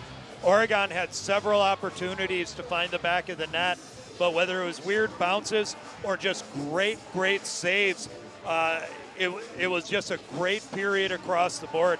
And one thing that I really liked is the period end is both McAlpine and Gertag were passing. They smacked the gloves, which you like to see from goaltenders. So again, great period by both teams. Tremendous period. We've got another one coming. There's 17 minutes left to decide who gets that state semifinal berth. Folks, did you know that OCA Media covers hundreds of events each year right here at Oregon? Oregon Community Access Community is our middle name. Don't miss another Panthers sports broadcast. Subscribe to our YouTube channel today. Join our growing YouTube subscribers who enjoy hundreds of local events that we bring you every year. Search OCA Media on YouTube. And once again, I'm going to flog it all game. If you want to help us out in producing these broadcasts, if you enjoy seeing your kids, your nieces and nephews, the kids in your community doing what they do, not just on the sports fields and in the ice rinks, but also in dance, in drama, community meetings, school board meetings, and all the rest, please give us a shout at ocamedia.com. We will train you to be a commentator. We'll train you to be a camera operator, and you can help bring our community to life on the internet and on cable. It's Panthers 1, Ledgers 2 at the end of the second period. The sectional final game is right here on OCA Media. Do not go anywhere. We'll be back with the third period in just a moment.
Hello, everyone. Welcome back to OCA Media's coverage of Oregon Panthers boys hockey. It's the sectional finals. The winner goes on to the state semifinals in Middleton on Thursday. My name is Zach Seeloff alongside Dan Graychuk here in the OCA broadcast booth. And Dan, that has got to be one of the most exciting periods of hockey that you and I have seen of the Panthers this year. Yeah, it really was a great period. Each team really was pushing hard, generating a lot of scoring chances. Obviously, the Ledgers were able to get on the board on a 5-on-5 goal that was just a great setup coming through the neutral zone and getting a good rebound, which is what you want to see. And in this next period, I think we're going to see Oregon put a lot more of a push going forward. Looking at the scoring, it all came in the second period. It is 2-1 St. Mary Springs right now. The first goal done by Oregon in the second period, just 27 seconds in. James Shervin, assist from Mason Anderson and Easton Lindert. That was a power play goal. Then two even strength goals for Springs. Braun from Westergaard and then Westergaard from Braun. And Dan, you and I talked about it off air. It felt like in this game, St. Mary's is playing as though they are a massive underdog. They are selling out. They're planting guys in front of the net that's going to leave them behind on odd man rushes. They're going for home run passes. They are really playing a high-risk, high-reward style of hockey, and so far, that's paid off for them. It has paid off, but I don't think it's something they can continue to do. When you start taking risks like that and looking for those home run passes, really having your defense pinch in, that's where somebody like Shervin is going to beat you along the boards, move that puck up on wing and get that opportunity. Or Jakey's going to come in, or Mason's going to come in, or Anderson, I'm sorry, Mason Anderson. You just can't continue to do that. So in this period, I think they're going to have to make an adjustment to absolutely play trying to score more goals, but they're also going to have to make sure they're playing a much more sound defensive game. Let's talk about adjustments, too, in regards to Oregon. So we talk about it a lot on these broadcasts. The movie Miracle is such a touchstone for hockey, and one of the big parts of that movie is the locker room speeches from Coach Herb Brooks, knowing just what to say to get his players wound up and wired and ready to play. In this case, it's not like we saw in some of those speeches where the team was kind of dogging it and seemed out of it. The Panthers are playing hard. They are playing very good hockey. So if you're Coach Larry Clemens and his staff, you see your team working hard and playing well. What do you say to them in a third period where you're down 2-1 in an elimination game? How do you get them ready to roll? Well, first of all, you got to let everybody know it's 17 minutes. You got 17 minutes for what could be the rest of your season. And in some players' cases, they're seniors. This is the last game they could play in the high school level. So you got to let them know. They've got to let it all hang out. There's nothing to be left in the tank here. They need to push as hard as they can to try and generate scoring opportunities. And what that means is the forwards have to keep moving their feet. There are a handful of times too many forwards were standing still in the offensive zone, and they can't do that. They need to keep moving, looking for those deflections, taking away eye lines. And you also have to say, look, you've got to clear this penalty. You need a good kill here so you're able to come out and then start putting on pressure. But there has to be a lot more force coming in the offensive zone. Keep those feet moving and look for as much as you can. Let's follow up on that. We talked about what Oregon wanted to do as far as lineup changes and attack style when they came out on the power play. As you said, they're coming out on the penalty kill in this period. 45 seconds to go on the penalty kill to start the third period. What do you look for from them for lines, and what do you look for from them for strategy? I think you're going to have your same top kill line out there, and I think we're going to see Shervin out there as well. He just needs to be a little bit more particular on when he's trying to break it out, because if he tries that little move where he bounces it off the boards to try and get around that defender and misses, he's going to be out of position that's going to allow that defender to activate, come all the way in, and then you're going to have a clear-cut 4-on-3. So if they are going to be looking to make those kind of adjustments and try and generate a scoring chance from this penalty kill, they better be very, very cautious in doing so. And then last thing, I'm going to ask you to put on your Nostradamus hat here. If you had to pick one player from the Panthers lineup who you think is going to be the difference maker in this game, if they come out with a win, who are we going to say was the player who contributed the most in the third period to that win? That is so tough. I mean, honestly, that's one of the hardest questions. So I'm going to take the easy way out. It's got to be McAlpine. McAlpine has to be out there playing the best period he's had all season. And again, he has played a great period. This game could easily be 5-1 right now, but for his play. So right now, your goaltender needs to be your best player in the playoff. He needs to be your absolute best penalty killer. And so far, he's shown that he can do that. So I'm going to look at McAlpine to really give a boost to these Panthers. And let's talk about one more thing, just briefly. Brock Buskagger in the box for 45 seconds, as we talked about on the power play. Ashton Wolf, though, in there with him. They sent him in afterwards. We didn't hear the call from the PA, but I suspect that means that Buskagger was assessed a 10-minute misconduct penalty. That means he will not be out for 8 minutes and 45, and indeed not until the stoppage after 8:45. That's a huge loss for this Panther defense lineup. It really is. It changes the dynamic of their entire defensive core. So that is a hard penalty to take. As we get started here, the Ledgers win the faceoff. They're on the power play for another 40 seconds. They're up 2-1, and the winner of this game goes to the state semifinal. They enter the Panthers zone, but nothing there for Isaac Sobel. Feeds Westergaard. Cross ice, broken up nicely by Ethan Dish. He's out there with Andrew Yachman on the forward line of this penalty kill. It's Jack Klun and Logan Leatherberry on defense. Feed to Armani Fisher. Stops up at the point. Hassled that time by Ethan Dish. Down for Westergaard with 16:32 to go in the period. 15 seconds on the power play. No shots yet from the Ledgers on this portion of the power play here in the third period. Jack Klun plays it with the skate. He's got a chance to clear, and he does. Jack Klun will end this penalty. What a play from the junior defenseman. Yeah, the sophomore defenseman. Yeah, Klun has really had to step up in this game, and he has absolutely risen to the occasion. Absolutely playing a remarkable effort at defense. Shot at McAlpine, and he saves it down. McAlpine has had a little bit of trouble with rebound control in the earlier periods. Great stop there. Yeah, and again, he was able to see it all the way in, and he was very aggressive there. He was out of the crease a bit. He was watching that shot come in. So getting that glove on it is big, and now they've got to win this faceoff and start moving through the neutral zone with some speed and determination and try and get some time set up in the offensive zone. First opportunity for 5-on-5 for the Panthers in this third and final period. Even 16 minutes to play. Ledgers up 2-1 in the sectional finals. Braun, shot, deflected into the netting, and getting in front of that one was the sophomore defender who we haven't seen up to this point, Trey Zurowick. His number gets called because Buskagger's in the box on that misconduct. Nice job there. Yeah, and a lot of times you miss the little fundamentals, the little things that players are doing.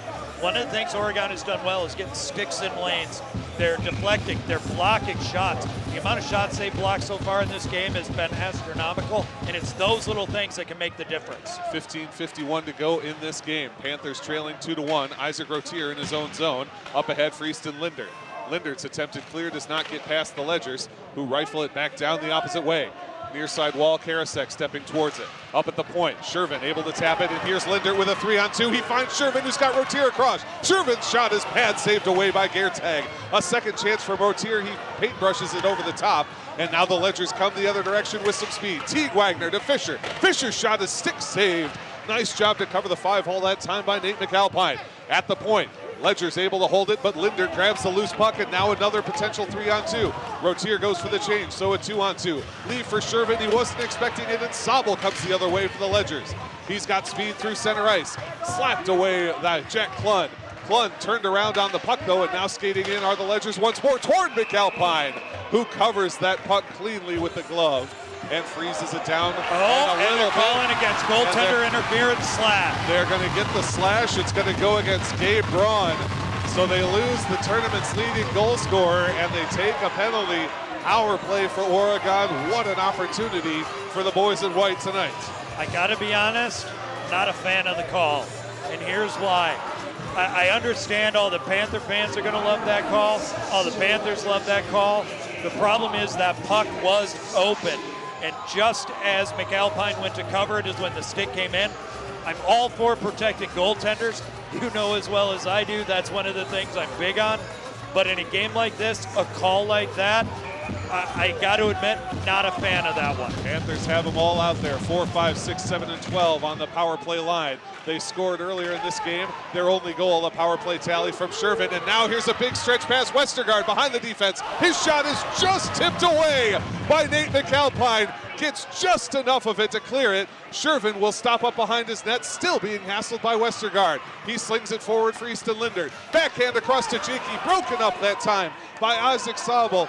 And it is the same thing we talked about. St. Mary Springs is absolutely selling out in this period. Yeah, and I think Oregon has more time and space than they realize, and they need to take advantage of it. Jakey, a quick shot and a stick save into the glove by Geertag. Jakey thought he saw something. 5-hole Geertag closes the door. Minute 23 on the power play. You know, on Shervin's last shot that he had on the 3-on-1 in that one, that's a low percentage shot, and they had a lot more time and space to set up. They got to take a breath, slow it down, and realize that they have options. 14-17 to go in the game. Minute 19 on the power play. Ledgers looking to clear, and they do, all the way down to the Panther zone. McAlpine there for it, leaves it off for James Shervin behind his own net. Shervin stops up, hassled by Wagner, feed across, finds Mason Anderson. Cross ice to Easton Lindert as he enters the zone with Jakey. Lindert pushing and shoving along the boards, trying to get that puck loose. Up towards the point, it's going to come out of the zone. Now Shervin in a stride-for-stride race, taking on Jaden Meisner. Meisner gets the loose puck, fires a shot. It's sticked away by McAlpine. Anderson, the backhand pass. Here's Lindert. They've got some open space. Jakey on a bad change from the Ledgers. Here comes Andrew Jakey. He's around traffic. Down low, a shot. What a glove save from Brendan Geertag. Jakey beat his man, was all alone. Geertag closes the door with 38 seconds on the power play. That is a goal we've seen Jakey score a number of times this season. That could easily be the save of the game for Geertag. Beautiful positioning, great glove, great save by the Ledgers. Panthers on the power play for another 34 seconds. Here's Mason Anderson, backhands it down, trying to find Logan Leatherberry. Behind the net, he distributes, finds Shervin. Face-off dot, now center point, it's Easton Lindert. Deflection, no good, they almost got it. Jakey couldn't quite settle it down. Up to the point for Mason Anderson with 18 seconds on the power play. Down for Lindert as they try the cycle once again. Shervin on the opposite end. Feed back down, Anderson in the corner. 8 seconds on the power play. Lost track of the puck and cleared by the Ledgers by the skin of their teeth. They have killed off this penalty. Both teams are now full strength. Big collision in front of the penalty box. Easton Lindert has a delayed penalty coming against Oregon, and they're going to get Andrew Jakey, I believe, for that collision. No, not Andrew Jakey, excuse me, Mason Anderson. Yeah. Cross-checking is the call, and now the Ledgers have 2 minutes of their own on the power play. And that's dangerous simply because they just had a great kill with some great saves down at the other end. We saw a different look on the power play from the Panthers, how they were moving it around. And now we're in a situation again where you have to get a big kill. And one of your best killers in Buskogger is still in the box. 12:49 to go in this game. A 2-minute power play for the Ledgers. They win the face-off in the Panther zone. Quick shot is too high up over the net. That one came off the stick of Isaac Sobel. He feeds it down low for Westergaard, and McAlpine wisely pounces on it. We'll take another face-off in the Panther zone. This could be a huge momentum shift for either game because obviously on the power play it was all Panthers, but the Ledgers were able to play sound and really make some great plays on that penalty kill. And now here they are on the power play. And they control. Holding that puck is Braun. He feeds it towards the center, nothing doing. Sobel from the side slot. And a nice clean glove save from Nate McAlpine. You talked about it in the intermission. He needs to be their best player, their best penalty killer, and he's rising to that occasion so far. Absolutely. Not only that, you're looking at the defensive core. They're really doing a good job of boxing everybody out. They're giving McAlpine the chance to see the puck, and if he can see it, he's going to have a great chance of stopping it. 3 of 3 on face-off wins are the Ledgers on this power play. Minute 35 on the power play, 12:23 to go in the game. St. Mary Springs leads Oregon 2-1 in this sectional final game. Feed across, Braun from the point, off a skate of Easton Lindert and all the way out into neutral ice. Panthers will get a couple of new killers here as Andrew Yachman hits the bench. Feed across to Braun in his own zone for St. Mary Springs. The Ledgers forward moves ahead on the right wing side, dumps it off for Fisher. Fisher's around traffic to the face-off dot. His shot is snapped up too high and takes the glass behind the net. That one all the way out into neutral ice again. Even minute to go on this power play. 11:49 to go in the game. Coming forward is Isaac Sobel. From the slot, he takes a shot. Leatherberry blocks it into the safety netting. And we'll take another face-off with 54 seconds on that power play. Again, sticks and lanes, active sticks. Those are the little things, the things that a lot of people kind of miss to make a big difference. But Leatherberry is looking a little gassed. He has played a lot of time in these past 6 minutes, And again, you don't want to see your defense get that exhausted out there. Leatherberry feeds over to Lindert. He angles it towards the bench. Oh, and just skating over the top is Rotier. He'll elect to dump it down. Shervin will stride and put the pressure on with 42 seconds to go on the power play. One man hits the ice, and that gives Shervin a chance to redirect him. 35 seconds on the power play as the Ledgers come forward with speed. It's Teague Wagner into the high slot. Wagner a shot. Blocker save from Nate McAlpine in good position. 11-16 in the game, 25 seconds on the power play. Ledgers control in the Panther zone. Low angle shot, bangs off of McAlpine, no good. Shervin rims to the opposite side, but standing there is Preston Flood of the Ledgers. His cross ice pass finds that time Teague Wagner. Wagner's shot ends up rimming along the wall and coming to the near side, Easton Lindert there. Tries to backhand it past Flood, can't do it. Flood's shot, a little shot pass angled off the wall from the back. 10:50 to go as both teams are now full strength. The Panthers successfully kill the penalty, and here comes James Shervin with a head of steam on the right wing edge. He'll dump and get a change as the Panthers needed some new skaters. A nice bit of pressure though from Mason Anderson. Toward the point for Jack Klund and Dawson Peterson. He gets tangled up with it, and coming this way is Gabe Braun of the Ledgers. Braun to the slot, redirected, shot is off the blocker of Nate McAlpine. Braun hassled in the corner, feed to the center for Westergaard, shot doesn't come, wraparound chance, Braun, a shot and another save from McAlpine. 10:17 to go in the game, the Ledgers hanging on to this 2-1 lead, and now a hand pass is the call. So we will restart play. What an opportunity for the Ledgers, what a stop from Nate McAlpine. Yeah, that's one of those that I think they're gonna want back. They had a wide open net, and they just weren't able to capitalize it. With the hand pass comes all the way down. If Oregon can get back on that high end of winning power plays, they've got the right line out there to try and generate some opportunities. 10:13 to go in the game. Panthers trail 2-1 in this sectional final. Shot that time from Andrew Jakey. Does not get through traffic, and it's a 3-on-2 rush for the Ledgers. Coming up is Stellmacher. His shot is blocked down. Trying to wrap that one around is Fisher. The other direction.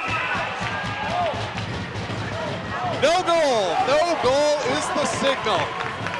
And it got under the pad of Nate McAlpine. Fisher deked him one way, came back the other. How did McAlpine get back and stop that one? So here's the thing. Remember when I said I think it was a soft call to call a slash? That should have been the slash because he had his glove on top of it, stick hit glove, and knocked it in, or at least that's the way it looked here. So I think what ended up happening is just how that puck went forward. He was able to get it just as a stick was coming in. So I think that was the right call. We have a discussion with the referee and someone over here on the door on the far side. I'm not sure who that person is or what the discussion was. Could it be a WIAA official? It's possible. Maybe we have some sort of an equipment issue.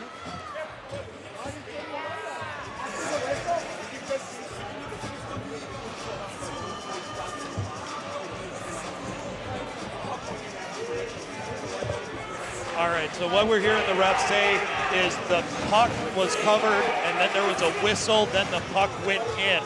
If the puck has not crossed the line previous to the whistle, it is no goal, and that is the right call. Good call from the referees. They're letting Larry Clemens know what they said to head coach Kevin Colleen of the St. Mary Springs Ledger. Larry Clemens, the head coach of the Oregon Panthers. And so we will play on. 9:54 to go. Ledgers win the faceoff. Another blocker save from Nate McAlpine. The Ledgers lead 2-1 here in this sectional final. They intercept a pass at center ice, and Isaac Sobel will dump it all the way into the corner. Behind his own net, Logan Leatherberry, the alternate captain for Oregon, trying to find Rotier, take advantage of the puck off the skate blade of the linesman. Feed it to Linder, down low, a shot, and Geertag right in position to make the save. A beautiful offensive play from the Panthers, and Brendan Geertag continues to deny them opportunities. Right now, Geertag has been the biggest difference maker in this game. Go back to that save on Jakey. Huge save. Jakey's probably his best rush since the first period.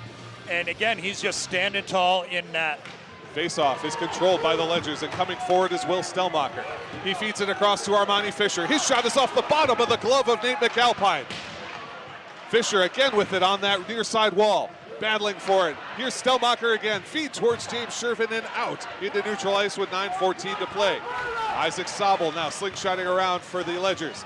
Moves around one defender, tries a pass, it's nothing doing, but the Ledgers can maintain possession and work it down beneath the net. 9:02 to play in the game. 2-1 Ledgers here in the sectional finals.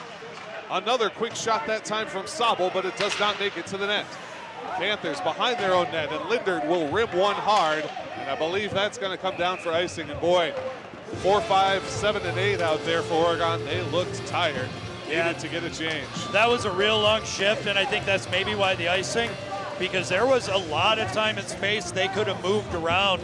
And right now the clock is the enemy for Oregon. Still, a lot of time in this game, but they've got to find a way to generate some more consistent pressure. If I did my math right, I believe we will get Buskagger back at the next stoppage, but because it's not a penalty, it's a misconduct, he will have to wait until the stoppage to come back. Here's Andrew Jakey with Mason Anderson. Jakey, a backhand shot. It's across the crease and no good. Ledgers try and turn it the other direction. Coming up is Tate Baker. He's got Broad with him. Baker selling out, a shot across the crease, but no good as well. Tipped along by Jakey to his own man, Jack Clun. Off a stick, wide, and a drive off the mask of Nate McAlpine. Oh my goodness. An absolute blast from Austin Westergaard, and it hit McAlpine right in the face. Yeah, it really did, and he was really deep in his net. There was lots of gloves side wide open, but I think just the angle he was at, it wasn't going to work. And it appears your math is off, sir, because he's still in the box. Yep, I thought it was 8 minutes from the 16 and 15. Oh, that would be right now, so it must be soon at any rate. Moving this face-off along is Trey Zeroway. Isaac Rotier tries to cross it up, can't do it. Meisner puts it back down for the Ledgers. 8:04 to play in the game. Clinging to that 2-1 lead are the St. Mary Springs Ledgers. Into the center for Sobel, and his shot is wide to the right side of the cage. Rotier leaves it off, and here's Lindert with Shervin. Lindert, cross ice, finding Shervin as he enters the zone. Gets tangled up in the referee's skates, and Shervin puts it down for Lindert. Easton Lindert, fancy footwork, trying to find someone. Here's Rotier, down low. Feeds to Zerowek, and he hits his man right in the chest. That was Armani Fisher breaking that shot up. 7:33 to play in this game. Shervin will stretch it around the other way. He gets knocked off by 3 different Ledgers, and they've got a chance for a 3-on-2. Fisher carrying it 1-on-1. A shot and a score! Armani Fisher dipsy doodles through. He gets into the slot. He goes high, bar down, and extends the lead for St. Mary's Springs 3-1. Yeah, it really looked like there were some tired Panthers out there. It was a very, very long shift. They were able to come out. They just had the right look and come through, and were able to beat McAlpine high, and that's just a goal scorer's goal. Beautiful score that time by Armani Fisher. It's his 33rd of the season, his 45th point. And he gets a huge advantage for St. Mary Springs as they lead by 2 goals, 3-1. Dawson Peterson dumps it in for the Oregon Panthers. Gabe Braun with his 3rd point of the night. He got the assist. A shot from Jack Clun is blocked, and the St. Mary's Springs fans, and as we look into the stands, we have very few open seats. There's Andrew Jakey! Andrew Jakey answers right back. He heads over to the student section to give him something to cheer about. It's 3-2, and the Panthers right back into it as Jakey from the low slot. You know, it's kind of a joke to say the shift after a goal is the most important, and that's exactly why. That was just hard work down low to keep the puck in. Came really close at the blue end on that left wing. They were able to keep it in, and somehow Jakey, all alone, all up front, was able to bury that. I really don't think Gartag saw that shot at all. Panthers trying to move this one up. A lot of physical contact from the St. Mary Springs Ledgers. That's been their MO since the start of the second period. Nice job by Fisher to hold that one in the zone for the Ledgers. Karasek breaks it up. Lindert up the wall for Shervin. Drops down for Karasek. A quick shot is blocked by Easton Lindert with 6:35 to play. It's 3-2 St. Mary Springs after 2 back-to-back goals, 1 for each team. Feed across to Armani Fisher. He's been so excellent in this 3rd period. He has the goal for the Ledgers in this 3rd period. A crossing pass comes towards Karasek, and now we've got a man down. It's Jack Clun, who's down low. A backhand chance is no good. Fisher, and we get a whistle as Jack Klun was clearly injured on that play. And now coming out of the box is Brock Buskagger. His 10-minute misconduct is over. Jack Klun, and thank goodness, because they couldn't afford to lose another defenseman. Klun comes over to the bench. Looks like he's all right, maybe just kind of shaken up on the play as he's right back standing at the edge of the bench. Yeah, I don't know exactly what happened there, but technically the refs were supposed to blow that whistle. I understand when it's a scoring chance for the other team, you don't like to see it, but it's one of those things that they really try to do to keep safety. And here comes Anderson ahead, and he finds Jakey. Jakey's got Anderson with him in the middle. Jakey working in front, a backhanded shot, and Geertag covers it up, and finally we do get the whistle. Jakey could not get out in front. He tried the backhand attempt. Geertag stood tall. I think both Dawson Peterson and Gabe Braun were arguing for a call. I think a wise no call from the officials. It was 6:03 to go. We'll reset in the Ledger zone. St. Mary Springs lead 3-2 in an incredibly exciting sectional final game. Yeah, I think they were looking for a call very similar to what they got called on the other end. But I think it was a little bit different of a situation. Face-off will be Mason Anderson in the dot, taking on Tate Barker. Ledgers have it, tap to the point, shot is blocked, and now Gabe Braun has a 2-on-1 with Westergaard. Braun takes the shot himself, and it misses wide to the left side. Sobel puts it down low, but there's Logan Leatherberry. He's able to tap that one out. It's going to come all the way down. 5:45 to go in the game. Ledgers on top, 3-2. 2 goals in this period, 1 for each team. They came within 30 seconds of each other. What a job to hold that one by Peterson. But now a 3-on-2 chances. Gabe Braun brings the Ledgers ahead again. Right wing side, feed to the middle, shot, and it's wide off the stick of Teague Wagner for the Ledgers. Pass it down low for Braun again in the corner. Feed to the center. It gets through traffic. There's Wagner, a stick save from McAlpine. 5:20 to go in the third period. The Ledgers are buzzing here in the Panther zone. Oregon, for the first time that we have seen them in this playoff series, looks tired. They look a little bit gassed. Their speed, not quite what we're used to seeing. And again, here's Baker. Drops it off for Westergaard. Nice shot block from Leatherberry. Always in the right position on defense. Yeah, they look tired. They definitely look like they're trying to force the play. Here's Jakey coming up as his team gets a change. Jakey's around a man, backhand, and he absolutely bowls over the goaltender. And a little bit of a late shove from St. Mary Springs. I think the referees are not going to call that. And they should. Jakey's going to have to head to the box. 2 minutes for goaltender interference. Yeah, that's the right call. He had all the time, and he just didn't. So I agree with that call. I know Jakey probably doesn't like it, but either way, you've got to protect the goaltender. So this is a devastating penalty to take right now, especially with 2:49 left. All the momentum was on your side, and even though you're making the case, I agree with the call. Jakey talking to the linesman along with the captain, Easton Lindert, but it will be no good. The Oregon fans obviously none too pleased about that call. And as you said, a huge momentum swing in this game with 4:49 to play in the game. Panthers trail 3-2, and now they have to kill off a 2-minute power play. The Ledgers have done some damage in this game, but they have yet to convert. This is their 5th power play opportunity. They have not scored a power play goal. If the Panthers kill can hold, they'll have 2 minutes and 49 seconds of even strength hockey to try and equalize. Yeah, and this is going to be a ridiculously important power play for the Ledgers. They have to find a way to contain the puck, not allow any offensive chances, because let's not forget, Oregon is ridiculously dangerous on the penalty kill, and they're able to find opportunities to score. Both referees talking with Larry Clemens. Larry Clemens very much pleading his case, trying to argue that Jakey has a right to drive in on the goal. The referees obviously not buying it, and I don't think going to retract their call here. Yeah, but I think there's some gamesmanship here. You're taking some time to give your tired legs a break without taking a timeout. That gives them some time to kind of think, catch their breath, because you're right, they definitely look tired. So I think Clemens knew he wasn't going to win that argument.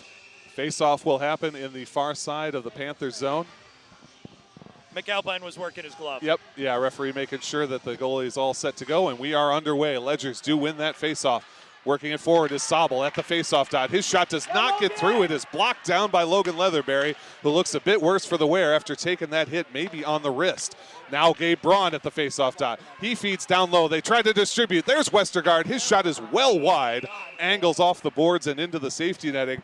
And man, I think Leatherberry took that shot in an uncomfortable position up on the forearm someplace. Yeah, and you've got a little bit of padding there, but not as much as you would like.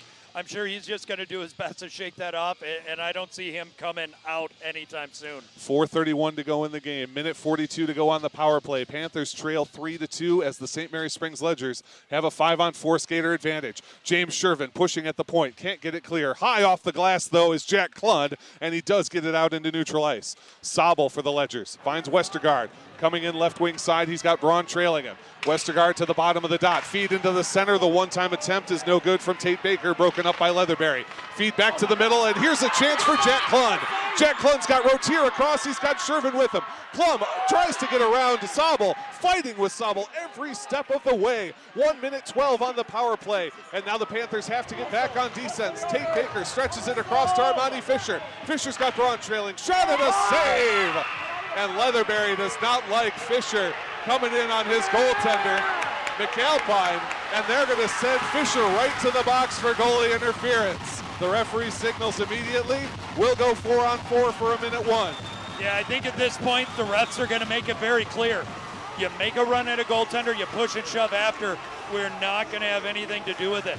Leatherberry definitely drew that penalty because he was really trying to keep him to the side. But the refs are not going to lose control of this game. A lot of times people think that you want to let them play the game, keep the whistles in the pocket, but right now, not a chance. So this is a big hit to the Ledgers and a gift to Oregon. So now they're going to be 4-on-4 for a minute 1 second. Then they're going to have a chance to be on the power play. Face off in the near side of the Ledger zone.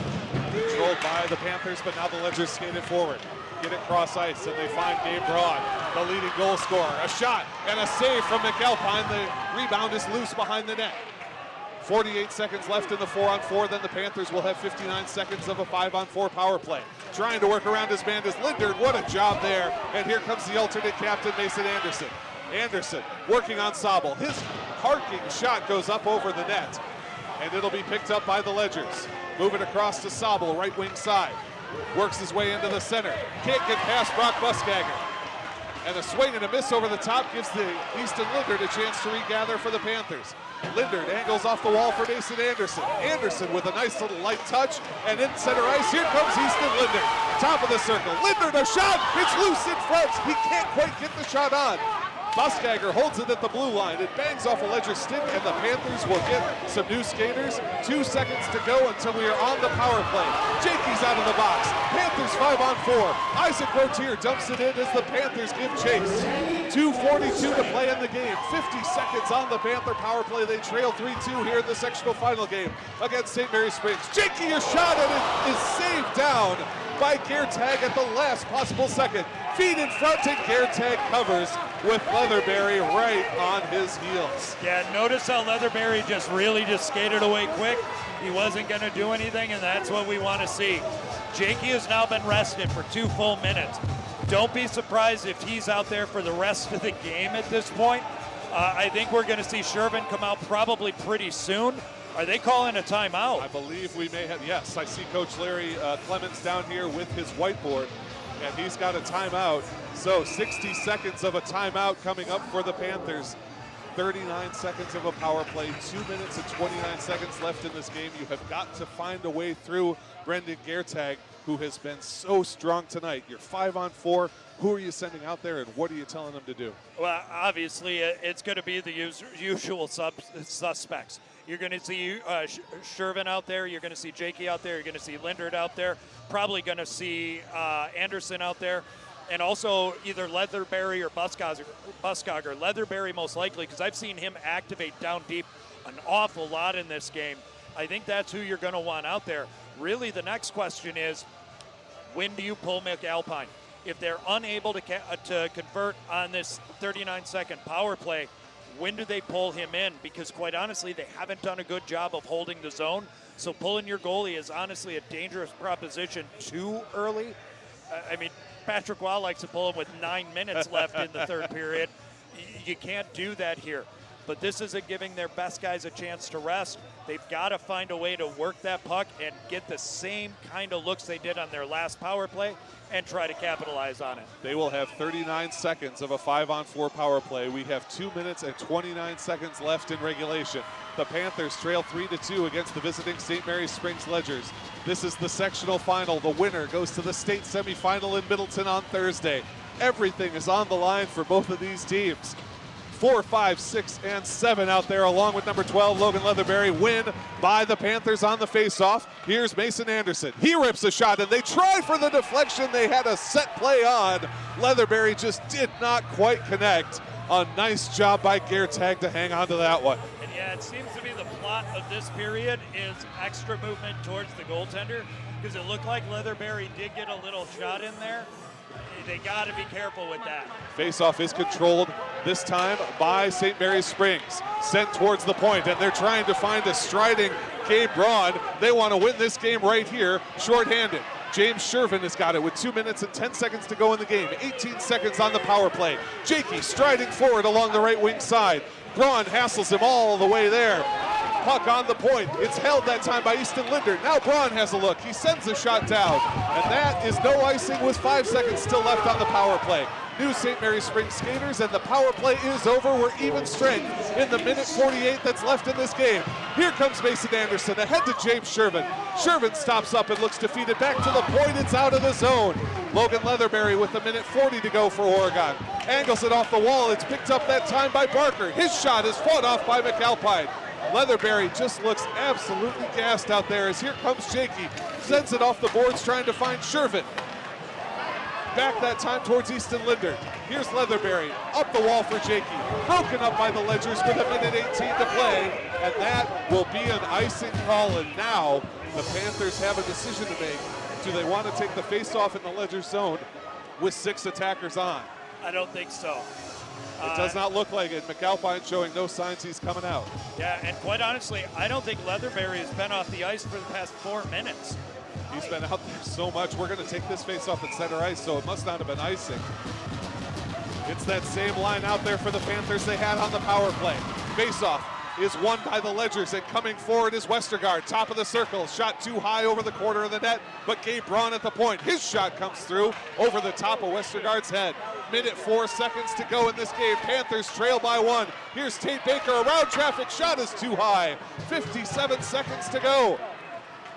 Panthers trying to gather this puck and get a decent rush up the ice. Mason Anderson tries to cross it all the way. Shot from Westergaard is wide, and the blocker was in place from McAlpine. Braun feeds to Westergaard again. Leatherberry angled up the boards for Lindert. Lindert stopped up by Fisher. Now here's Jakey. He's got a 2-on-2 chance with Lindert. Jakey trying to angle through traffic. He can't do it, but Lindert keeps the fight alive. 30 seconds to go. Feed towards Sherman.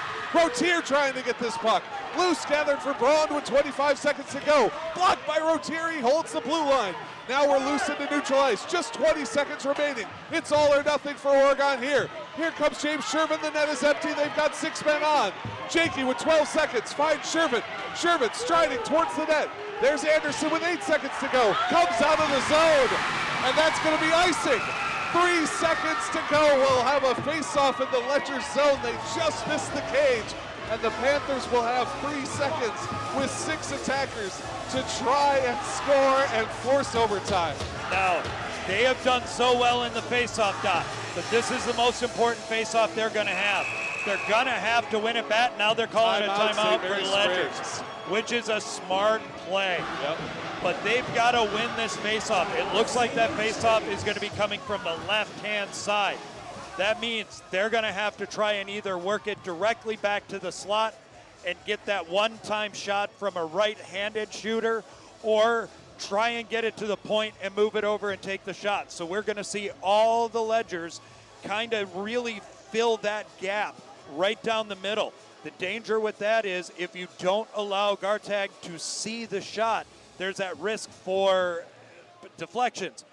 The real question is, people got to remember there's no camera on the line.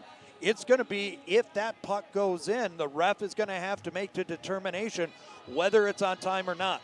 3 seconds, more than enough time to put it in the back of the net with a clean face-off win, and that's going to be the big thing. It's got to be a clean face-off win, and then they got to get that puck to their right-handed shot in the slot. Coach Larry Clemens had a play set for his men. It's James Shervin, it's Mason Anderson, it's Andrew Jakey, it's Easton Linder, it's Logan Leatherberry, and it's Isaac Rotier, the 6 skaters with the chance to equalize. Just 3 seconds on the clock. The Ledgers lead 3-2 in the third and final period of this sectional final game.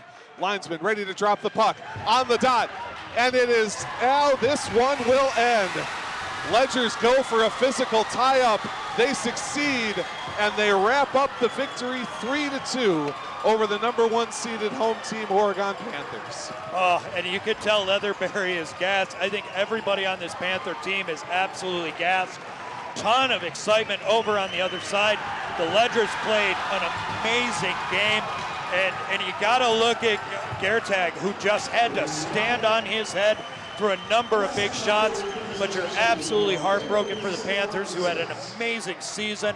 They had an amazing run through the playoffs, and they have nothing to hold their head down low.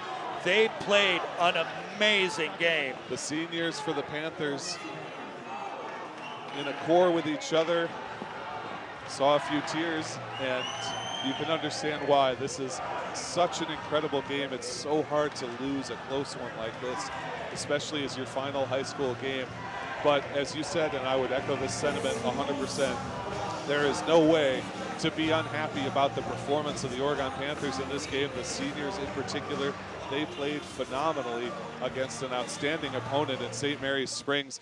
They got the better of them last year, 1-0. St. Mary's Springs gets the better of them here, 3-2. These are 2 great hockey teams, and we saw some amazing hockey tonight. We really did, and again, St. Mary's Springs is really gonna have a lot of work to do this coming Saturday. There's still a game left for Oregon next week at some point, so they're going to get to come out there again. But this was a remarkable season for Oregon. You feel bad for the seniors, but they have 0 to hang their head down about, because they played an amazing game, an amazing tournament. But St. Mary's Spring they found a way to beat Oregon, and I think a big part of it's going to be Gartag. Absolutely. Let's recognize those seniors and go down. I'm going to go down my roster sheet here and call out the names of each of these seniors who have been just incredible for these Oregon Panthers. John McKenzie, number 3. Mason Anderson, number 5. Andrew Jakey, number 6. Brock Buskagger, number 9. Logan Leatherberry, number 12. Isaac Rotier, number 14. Trevor Cloyne, number 27. And Nate McAlpine, number 29. And as we talk about this team, as we've been calling these games, those are the impact players. And boy, it's going to be tough to say goodbye to them, but they are going out on such a high note after such an amazing season and battling literally to the very last second of this game. They really have, and they just played an amazing game. And again, it shows a lot of character in this team, especially with somebody like Jakey, who decided not to take the chance and go and play in juniors, finish his senior year, which I think was huge. And this has just been a great team. The good news is Oregon's youth program is such a solid program. They're going to have some more of these players of this caliber coming up again soon. We're distributing the awards, the postseason awards for everybody here. Panthers, the sectional runner-up. Last year, they were the state finalist runner-up. Tremendous seasons, both of them. Dan, as we hear the calls out from the PA, and in fact, you know what? This is for the players. Let's bring that PA up, and let's you and I stay quiet.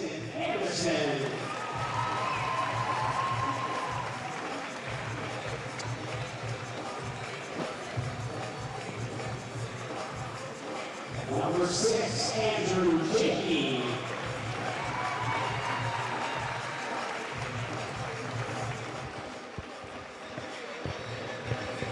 Number 7, Easton Linder.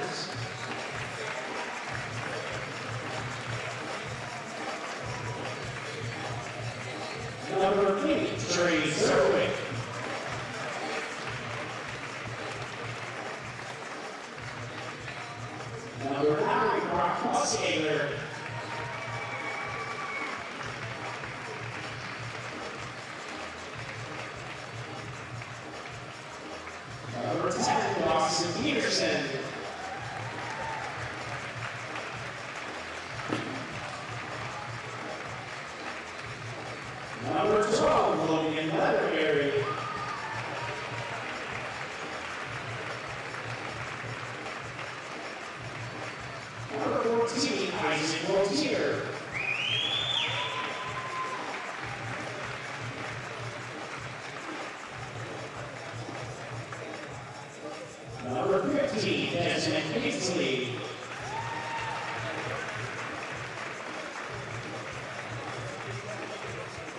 Number 60, Owen Township.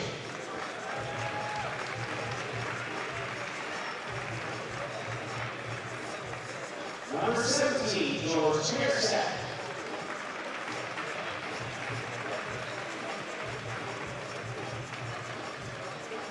Number 18, Andrew Chapman.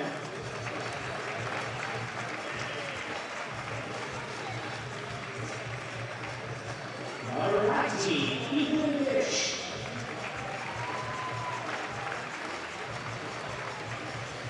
Number 20, Jack Plum.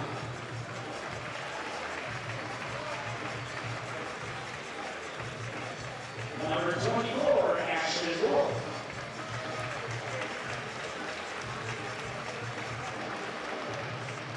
Number 27, Trevor Cuddy.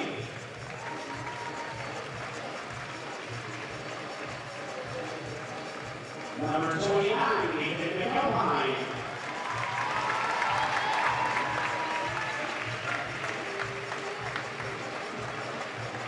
Number 30, Ethan Walker.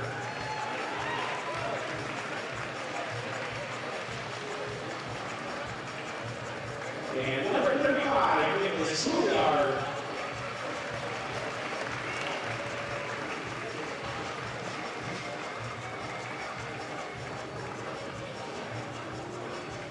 For the Section 4 champion, St. Mary's Springs Ledgers. Sorry, we got a fine presentation of the Panthers. Captain's first for the runner-up sectional trophy.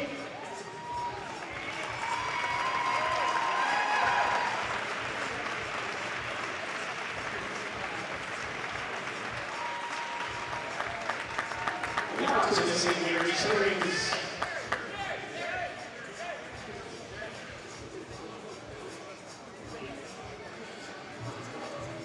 The St. Mary's Springs Ledgers Region 4 Championship Trophy presentation. We're going to go to the captains up as you read the coaches for the trophies after moving on to some of the players, starting with number 1, Green Gary.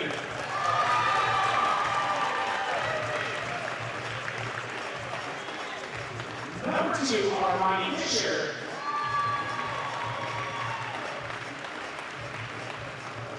Number 3, Aiden Ron.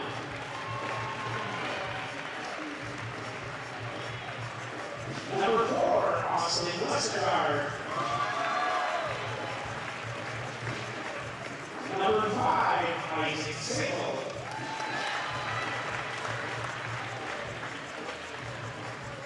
Number 6, Liam Gatt.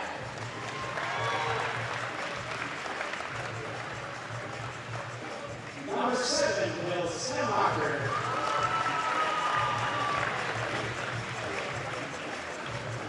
Number 8, Brody Highland.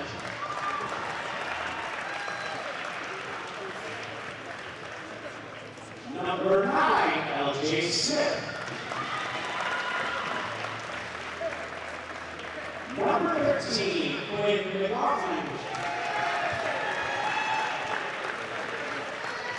Number 16, Jackson Sable.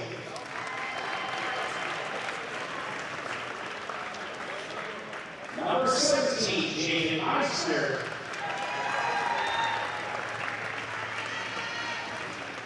Number 18, Preston Flood.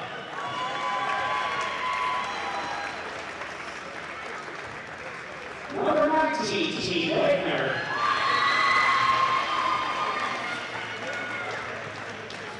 Number 22, Nolan Blackburn.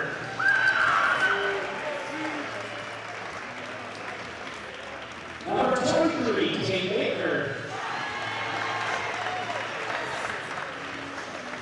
Number 24, Peter Sweater.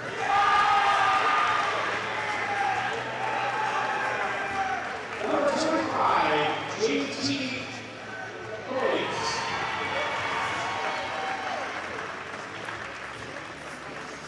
Number 26, Peter Balla.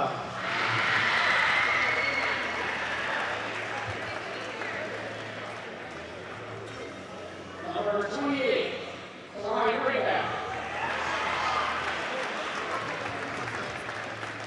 Number 30, Memphis Young.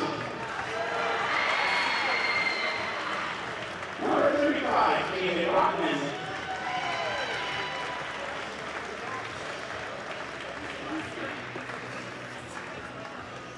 And the Panthers captains for their championship Region 4 sectional trophy.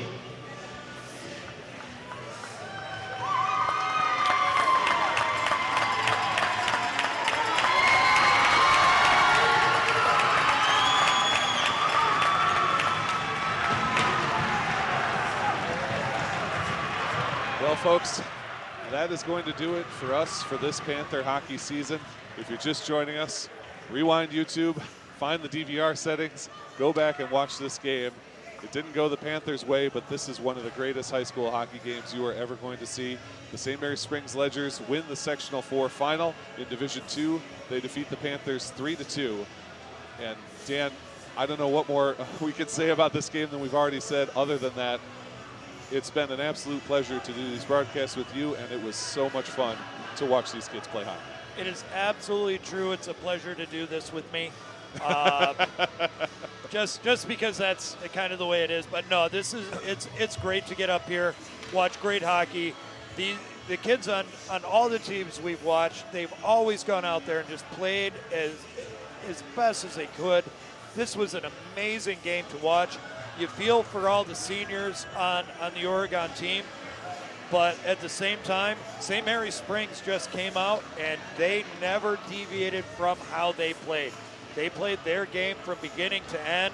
They were able to walk away with that 3-2 win, and that's a great, great thing. And as we look over here on the Panther side of the ice, we see Logan Leatherberry, Brock Buskagger, and Andrew Jakey, three of the seniors who were most instrumental in this Panthers team, amongst so many other great players, sharing one final moment here on this sheet in Oregon. And as you think back to your time as a high school player, I played sports in high school. I'm sure many of our fans did. At whatever level, it's always hard for the season to come to the end in the playoffs. And we saw a lot of emotion from these Panthers players, as well you should, but I just want to reiterate my feeling that this is a great team that played a great game. Absolutely, and they've got a lot of youth on this team. They're going to have new players that are going to be stepping up next season, and there's going to be a lot of expectations for them, because even though you are losing some of your top tier players, you've got Shervin in there, you have Lindert in there. You have a number of players who are going to be able to fill some of those roles, and it's going to be a lot of fun to watch next season. It sure is. All right, Dan, for the last time for this season, 1 star from each team. Who do you like? Yeah, normally I was going to be nice to you, not this time. I'm going McAlpine for Oregon, and I'm going Gertic for St. Mary Springs. There is no way in the world you could pick other players. Well, I mean, you can, but the two players that I think had the biggest impact, you look at that save in that third period where Gertag had to make that glove on Jakey, the all-time leading scorer in Wisconsin high school hockey history, and he's able to make that save, and that's the turning point. That was the point at which I think you saw an awful lot of momentum go. McAlpine also had to play a great game from beginning to end, especially the first 5 minutes of that first period. He was absolutely just peppered, had to make big saves, continued to do so. I got to pick the two goaltenders, and that's who I'd go with. All righty. For me, over on the St. Mary Springs side, I'm going to go with number 2, Armani Fisher. He had the game-winning goal. He had a ton of their offensive push. And not unlike James Shervin, he's not quite as fast as Shervin, but he would not let the puck out of the zone. He got to pucks on offensive rushes that I thought were absolutely out of reach. He played a tremendous game. On the Panthers side, I want to recognize all the seniors, as we've already done, for building this team over 4 years, getting them to the state finals last year, getting them to the sectional finals this year. But then I want to call out one player in particular, and that's Mason Anderson. Number 5, Mason Anderson, an alternate captain. And he has the kind of play that I think sometimes goes a little unrecognized. If you think of to use the hockey terminology, that F1, F2, F3 entry into the zone. He's often the F2 guy. He's the guy trailing. He's the guy setting up the play. He's the guy distributing the pass. He's the guy under the net feeding Jakey, finding a way to dig it off the wall. He does a lot of the stuff that doesn't show up on the score sheet. And when I see Mason Anderson on a team, I know that's a team that's going to have success. Absolutely, and he was a great player to watch. I mean, a lot of these guys are, and then you also have to mention somebody like Clune. I mean, just great on the blue line, played an amazing game in defense, and there's going to be those holes to fill, and I think he's absolutely going to be able to do it. This team, I know, is very disappointed, and I understand, but at the end of the day, they played a great game. It was a fun game to watch. They didn't come out on top, but there is no doubt in my mind they left everything they had out there. And as not only a broadcaster, but more importantly a fan, that's what we want to see. Absolutely. Folks, this is our final hockey broadcast of the season for OCA Media, but there is so much more on OCA Media, more Panther sports, more community events, more government meetings. Everything that you want to see happening in the Village of Oregon is here on OCA Media. Head to our website, ocamedia.com. If you're a business, consider sponsoring us. If you're an individual in the community, consider becoming a volunteer. We'll train you up. No experience necessary. So for the last time for hockey, for our camera operator, Jordan, our executive director, Paul Zwicker, and my broadcast partner, Dan Graychuk, my name is Zach Seeloff saying so long, take care of yourselves, and take care of somebody else. Hi, Mom. Bye-bye, everybody.